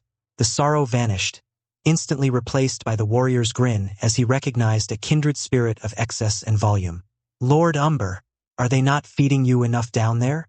You look as though you might eat the table itself." "The food is magnificent, my king," the Great John roared back. "But a feast without a true contest of endurance is just a gathering of old women." Robert tossed his napkin onto a silver platter. His blue eyes lit up with eager anticipation. "A contest? Are you challenging your king, Umber? Do you wish to arm wrestle? I warn you, my ribs have healed, and I have broken men twice your width. Arm wrestling is for boys showing off to milkmaids," the Great John scoffed good-naturedly. "No, Your Grace, I speak of a true northern test, a test of nerves, precision, and the iron stomach of a proper warrior." The Great John looked at Ned, offering a wide, conspiratorial wink. "I challenge the king to the penny in the pond," the Great John declared loudly. A massive cheer erupted from the northern lords who remembered the harvest festival at Winterfell. Ricard Karstark, sitting a few tables away, groaned loudly and rubbed his stomach, recalling his own defeat at the hands of the giant. Robert leaned forward, genuinely intrigued. "The penny in the pond? What manner of game is this?" Ned smiled, leaning over to the king.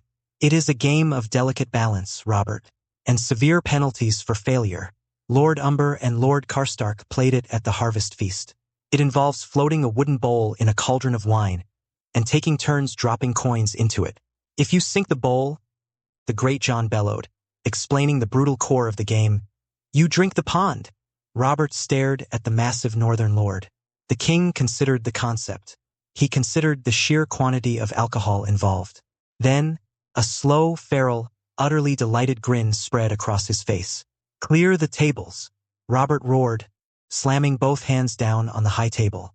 He vaulted over the wooden bench, landing heavily on the main floor. "Bring a cauldron. Bring your strongest wine. Let the giant see how a stag drinks." The center of the great hall was cleared in a matter of seconds. Servants scurried to push the heavy oak tables aside, leaving a wide, open space. The musicians stopped playing their lively jigs and instead began a slow, rhythmic, tension-building drumbeat. For strong stewards carried out a massive black iron cauldron, the kind typically used for boiling thick stews for the garrison. They set it down in the center of the ring. It was filled to the very brim with a heavy, dark northern ale, mixed heavily with strong southern red wine. a concoction specifically designed to put a man on his back. Ned walked forward, holding a small, delicate wooden soup bowl. He knelt and gently placed the bowl on the surface of the dark liquid. It bobbed lightly, floating perfectly in the center of the cauldron. "The rules are absolute," Ned announced, his voice carrying the calm authority of a judge. "You will take turns. 1 coin at a time. The coin must be dropped into the bowl. You may not touch the bowl itself. The man whose coin causes the bowl to slip beneath the surface and sink is the loser." Ned looked at the 2 massive men standing on either side of the iron pot. "The loser," Ned continued, "must retrieve his coins from the bottom of the cauldron using only his mouth, or by drinking the contents until the bottom is dry." Robert Baratheon cracked his knuckles, a terrifying look of competitive joy on his face. He reached into a heavy leather pouch at his belt and pulled out a handful of silver stags and golden dragons. The Great John mirrored him, producing a fistful of heavy northern silver moons. "Age and royalty before beauty, your grace," the Great John taunted, gesturing to the floating bowl. "I will show you beauty when I make you drink this slop, Umber." Robert laughed. Robert stepped forward first. He held a silver stag between his thick thumb and forefinger. He leaned over the cauldron, his brow furrowed in intense concentration. He paused, holding his breath, and let the coin drop. Clink. The silver struck the bottom of the wooden bowl.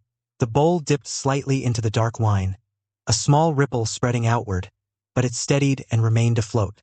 The crowd exhaled a collective breath. "A light touch for a man with a hammer," the Great John noted. He stepped up, holding a heavy silver moon. He didn't hesitate. He dropped it in. Clink. The bowl dipped deeper, rotating slightly, but held. Robert stepped up again. He dropped a gold dragon. The bowl bobbed. The Great John followed. Another silver moon. Back and forth they went. The rhythmic clink of the coins became the only sound in the hall, echoing against the quiet, tense drumbeat. 10 coins. 20 coins. The weight inside the delicate wooden bowl was growing perilous.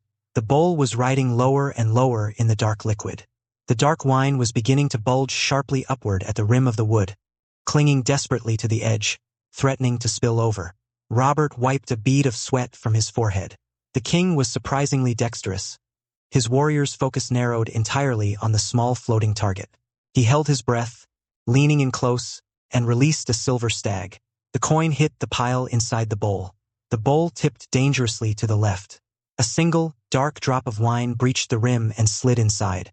The bowl shuddered, and then righted itself, riding incredibly low in the water. "Ha!" Robert exhaled, stepping back, an arrogant grin on his face. "Your turn, giant." The Great John sweated. The bowl was a hair's breadth from sinking. The slightest disturbance would send it to the bottom. He picked his smallest, lightest copper penny. He leaned over. His massive hand shook ever so slightly from the battle thrill and the ale he had consumed earlier. He pinched the penny, holding it an inch above the bowl. He let it go. Plop. The penny struck the edge of a silver moon. It shifted the weight distribution. The wooden rim dipped beneath the dark surface. The dark wine rushed in. In an instant, the bowl vanished into the depths of the iron cauldron, taking the small fortune of coins with it. "No?" the Great John roared, throwing his hands in the air. "Yes," Robert bellowed, throwing his head back in a victorious laugh, pointing a finger at the Umber Lord. "Drink, you massive tree trunk. Drink the pond." The crowd went absolutely wild. The Southern lords cheered the king's victory, while the Northmen roared in anticipation of the penalty. The Great John glared at the cauldron. It contained gallons of heavy, dark alcohol. "I am an Umber," the Great John shouted to the hall. "I do not fear the drink." He bent down. He didn't bother using a cup. He grabbed the heavy iron handles of the massive cauldron with both hands. With a grunt of immense effort, he hoisted the iron pot off the floor, bringing the rim to his lips. He tilted it back. The Great John drank. He drank like a dying man finding an oasis. The dark wine poured down his throat in a continuous, terrifying stream. Red liquid spilled down the sides of his mouth, staining his beard and his fine tunic, pooling on the stone floor. The crowd began to chant, stamping their feet in rhythm. "Drink, drink, drink." He drank until his face turned a vibrant, terrifying shade of purple. He drank until his chest heaved for air. He lowered the cauldron with a loud clang, gasping violently, his eyes wide and watering. He had consumed an impossible amount, nearly a quarter of the vast pot. "I need air," the Great John wheezed, wiping his mouth with a forearm. "You need to fetch the coins," Robert reminded him gleefully. The Great John glared at the king. He plunged his massive hand into the remaining wine, fishing blindly at the bottom until he pulled out a fistful of wet silver and gold, slapping them onto a nearby table. "Round 2, the Great John rasped, his pride wounded. "Bring another bowl." "You're a madman," Robert laughed, clearly enjoying himself immensely. "Set it up." The game resumed. The second round was faster. The Great John, his steadiness of hand now heavily compromised by the massive amount of alcohol, lacked the precision required. On his fifth turn, he dropped a heavy dragon entirely too hard. The bowl sank immediately. "Again!" Robert cheered. The Great John grabbed the cauldron again. He lifted it, tilted it, and drank. This time the effort was agonizing. His throat bobbed, his eyes squeezed shut tight. He managed a few massive gulps before slamming the cauldron down, swaying noticeably on his feet. "Round 3, the Great John slurred slightly, fixing Robert with a stubborn, blurry glare. Robert was completely sober by comparison, running purely on the thrill of the victory. He dropped his coins with a delicate, teasing precision, forcing the Great John into impossible situations. In the fourth round, Robert made a mistake. A gust of air from a nearby servant passing with a platter distracted him, and his silver stag hit the edge of the bowl, flipping it. "H-H!" the Great John roared, though the sound was decidedly weaker. "The stag falls. Drink, your grace." Robert grinned. He didn't hesitate. He grabbed the handles of the cauldron. He lifted it with a show of his legendary strength and brought it to his lips. Robert Baratheon drank. He didn't spill. He didn't gag. He consumed the heavy wine with the terrifying capacity of a man who had spent his entire adult life training his liver for this exact moment. He drank an astonishing amount, slammed the cauldron down, wiped his mouth and belched loudly. "Is that the best you have?"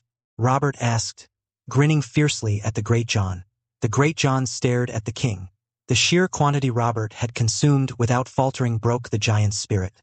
"Round 5, the Great John mumbled stubbornly. They set the bowl. The Great John stepped up for his first turn. He reached into his pouch. He pulled out a coin. He leaned over the cauldron. He blinked heavily. His eyes crossed. The massive amount of dark ale and heavy wine hit his blood with the force of a battering ram. The Great John's eyes rolled up into his head. His knees buckled. With a sound like a massive timber oak falling in the wolfswood, the giant of Umber crashed face first onto the stone floor of the great hall. He lay completely motionless, a loud, rattling snore immediately escaping his lips. The great hall fell silent for a fraction of a second, staring at the fallen behemoth. Then King Robert Baratheon threw his arms high into the air. "The king wins!" Robert roared at the top of his lungs. The hall erupted into a frenzy of cheers, laughter, and stomping boots. The southern lords cheered their victorious king. The Northmen cheered the sheer spectacle of the battle. Small John Umber merely sighed, walking over to grab his unconscious father by the ankles to begin dragging him away from the center of the floor. Ned Stark stood near the high table, a cup of water in his hand, watching the uproar.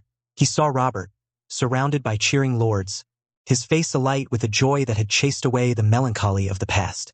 He saw Jaime Lannister laughing openly at the sight of the fallen giant. He saw the lords of the Reach, the Vale, and the Riverlands sharing cups and stories with the fierce men of the North. They were bound together tonight, not by oaths of fealty or threats of war, but by shared laughter and the lingering triumph of a crushed enemy. Ned turned and walked to the tall, clear windows of the great hall. He looked out over the dark, rolling waves of the sunset sea. The Iron Fleet was broken at the bottom of the ocean. The threat to the west was gone. The king was happy.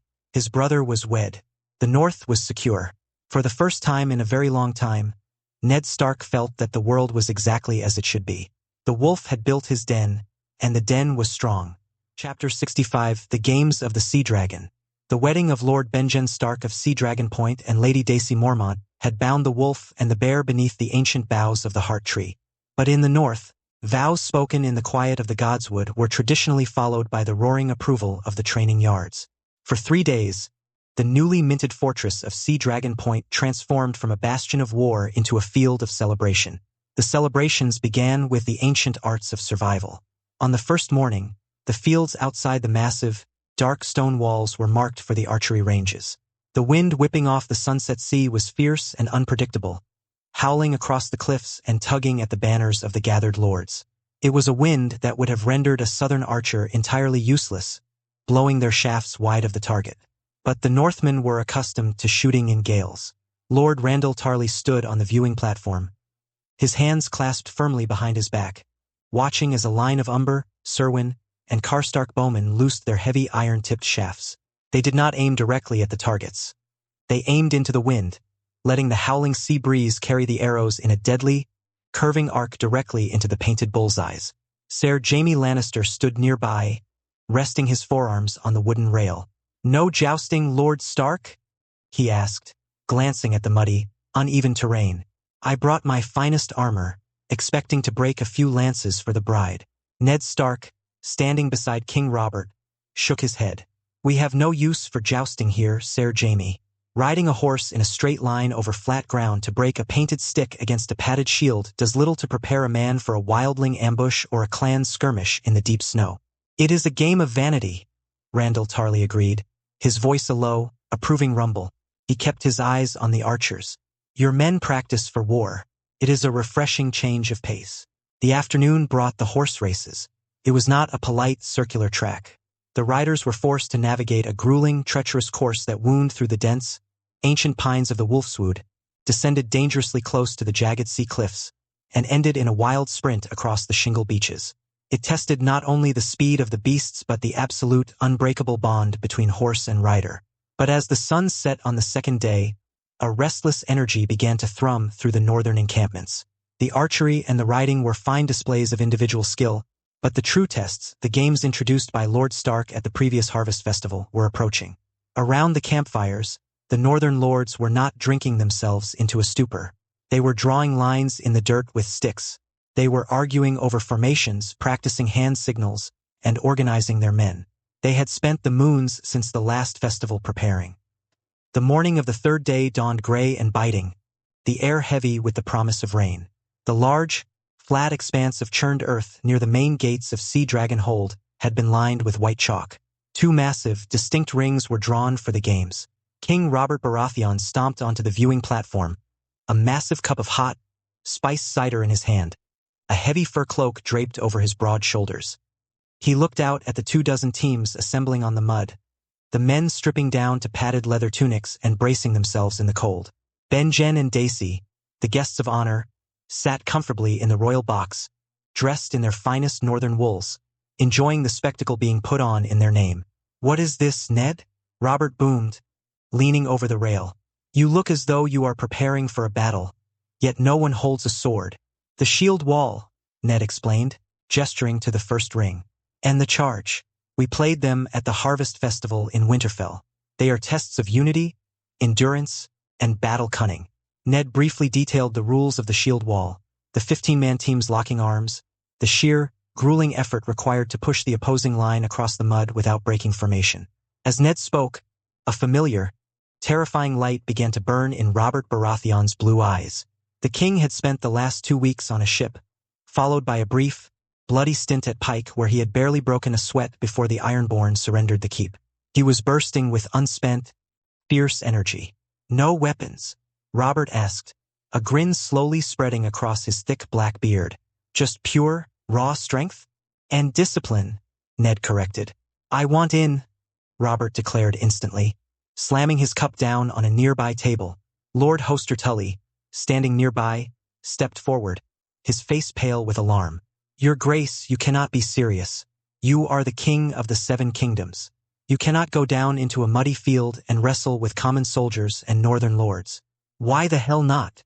Robert demanded, rounding on the Lord of Riverrun.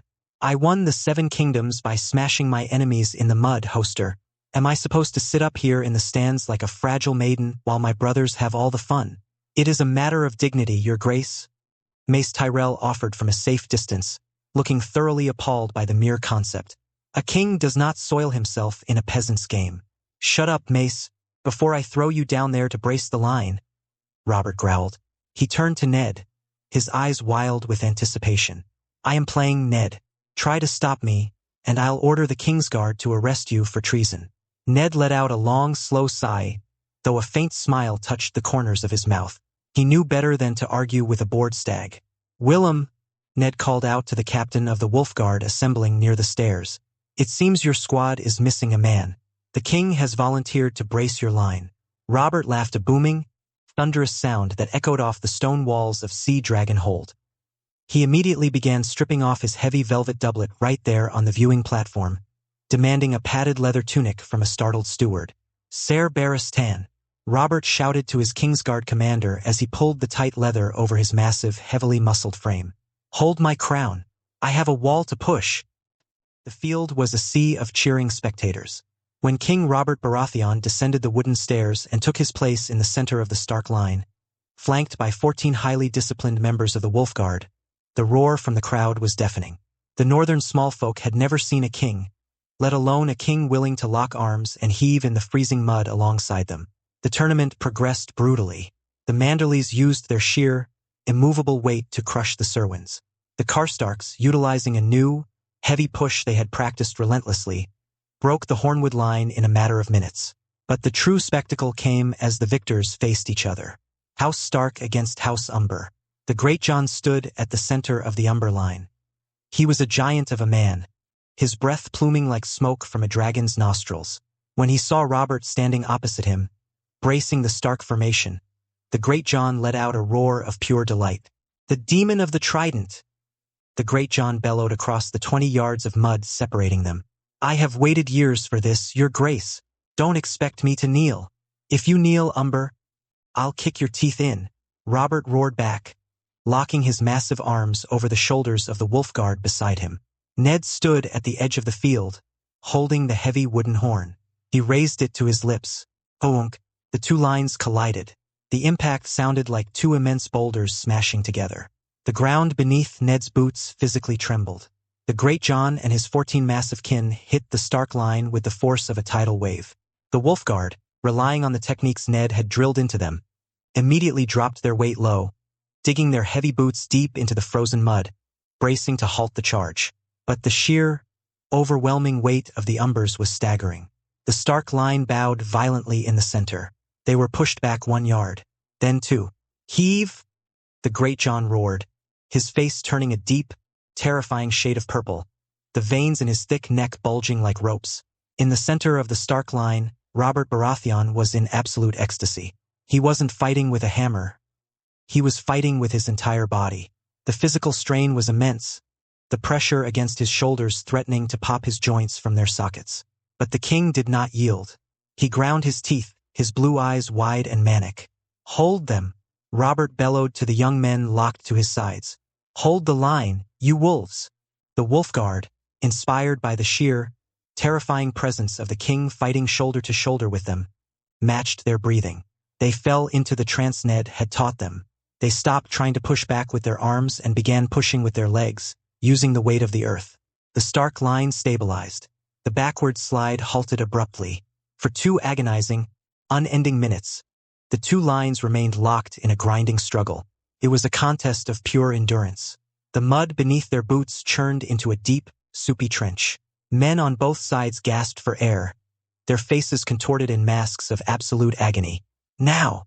Robert roared, feeling the slightest waver in the Greatjon's push as the giant paused for a fraction of a second to draw breath. Drive! The king surged forward, pushing off his back foot with a strength that defied mortal limits.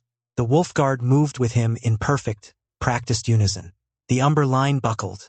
The Greatjon's eyes widened in shock as he felt the immovable wall suddenly strike back.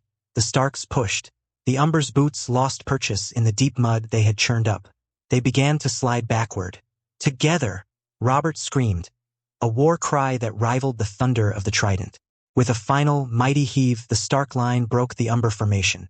The Greatjon stumbled backward, his arms breaking their lock on his men, and fell heavily onto his back in the freezing mud, gasping for air. The horn blew. The match was over. Robert Baratheon broke from the line. He was covered in mud from head to toe, panting heavily, his face flushed red with exertion.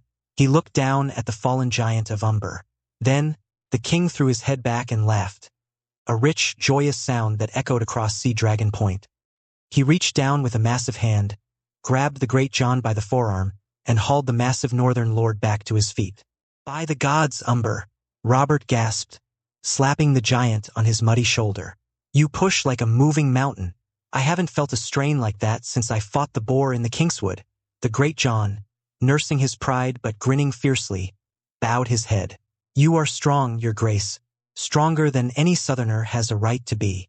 The Stark line advanced to the final rounds, eventually claiming victory over the Manderleys in a grueling test of endurance. Robert celebrated the win by hoisting a barrel of ale onto his shoulder and carrying it directly to the Wolfguard barracks. The following day, the field was widened, and the white posts were erected at either end. It was time for the charge. This game, a wild fray of running, passing the ball, and brutal takedowns in the open, had grown much fiercer since its beginning at Winterfell. The lords had spent the year planning cunning strategies. The Reeds, who had won the first year through agility and speed, found themselves outmatched early on. The other houses had adapted. The Karstarks deployed a wide line of defenders to trap the swift Crannogmen, forcing them to the edges of the boundary before tackling them into the dirt. But the true terror of the field was House Mormont. Led by Lady Meege and Lord Jorah Mormont, the Bear Island team was a marvel. They did not rely solely on the grinding, heavy formations favored by the Umbers. They played with a ferocious, highly organized violence. In the final match, they faced the Karstarks. Jorah Mormont stood in the center of the field, the heavy, sand-filled leather ball tucked securely under his arm. His balding head was plastered with sweat, his padded leather tunic stained with grass and mud. When the horn blew, Jorah did not charge straight ahead. He tossed the ball to the side to his Aunt Meege, who was sprinting alongside him. The Karstark defense swarmed toward the older woman. Meege didn't flinch. Just as 3 Karstark men converged to tackle her, she spun, executing a flawless, backward toss to Jorah without even looking, as he looped around the wild fray. Jorah caught the heavy leather egg without breaking his run. The field ahead of him was open. He sprinted for the white post. A single Karstark defender, a burly spearman, managed to break free and lunged for his waist. Jorah didn't try to dodge. He lowered his shoulder, bracing his weight, and met the man head-on. The sound of the impact drew a wince from the crowd, but Jorah absorbed the blow, broke the tackle with a fierce twist of his hips, and kept his feet moving. He crossed the lime line, slamming the leather ball against the white post.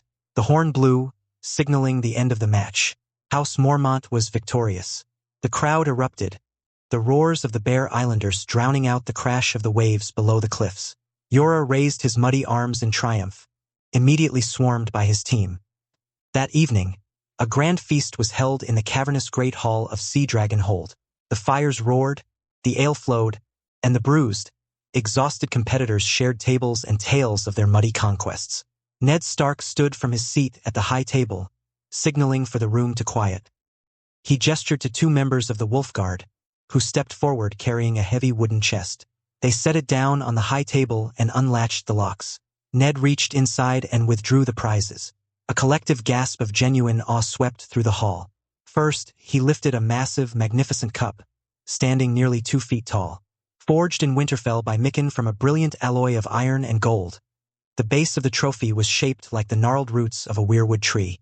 The bowl of the cup was immense, supported by the intricately carved figures of 2 direwolves standing on their hind legs. Next, he withdrew a beautifully crafted drinking horn, banded in silver and sapphire. The silver wrappings depicted wolves running with the wind. The craftsmanship was exquisite, a testament to the growing wealth and artistic skill of the resurgent North. "My lords," Ned's voice carried across the silent hall, "you have fought with honor, with strength, and with cunning. You have proven that the North is a land of unbreakable iron." He held the gleaming prizes aloft, the firelight catching the gold and silver, casting brilliant reflections across the dark stone walls.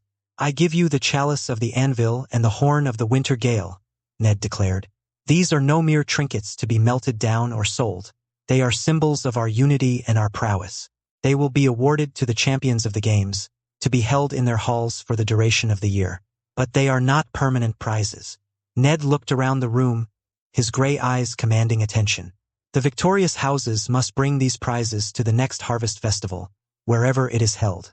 They must present them to the field, and they must defend their right to hold them. If another house proves stronger, the prizes transfer. They belong to the best of us. The lords murmured in fierce, competitive approval. A rotating prize. It meant that every time, there would be a battle for prestige, a reason to train, a reason to gather and compete. For their unmatched ferocity, their unbreakable shield wall, and their overwhelming strength, Ned announced, turning to his right. The chalice of the anvil goes to King Robert Baratheon and the men of House Stark. Robert roared with laughter, slamming his tankard on the table. He stood up, his joints popping, and accepted the massive cup from Ned. He immediately held it aloft, presenting it to the roaring hall.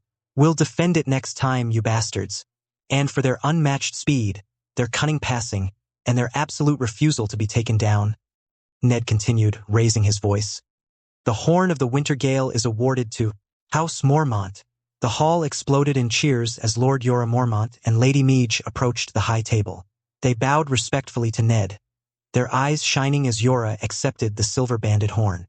Jorah turned to face the hall, holding the massive horn high.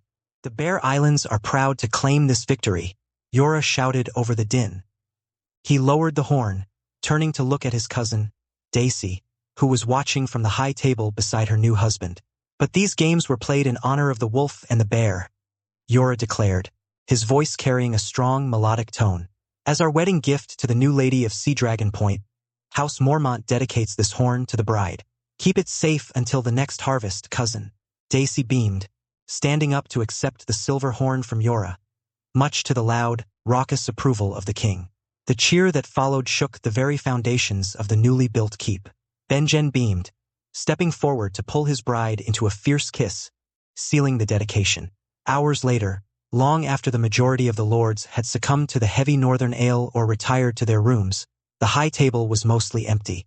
Ned Stark sat in a high-backed chair near the roaring central hearth, a cup of hot water in his hand. Across from him sat King Robert Baratheon. The king held a square glass bottle of Winter's Breath, nursing a cup of the potent spirit with a relaxed, deeply satisfied expression. "That was magnificent, Ned," Robert murmured, staring into the flames. The wild, fierce energy of the past few days had finally bled out of him, leaving behind a weary contentment. "Truly magnificent. I haven't felt my blood sing like that since the rebellion." "The mud is a good equalizer," Ned agreed quietly. Robert took a slow sip of the vodka, turning the silver goblet in his large hands. "The South is soft, Ned," Robert said, his voice dropping into a rare, thoughtful cadence. "They spend their days watching knights in polished armor ride in straight lines. They bet gold on who has the prettiest horse or the sharpest lance. It's vanity.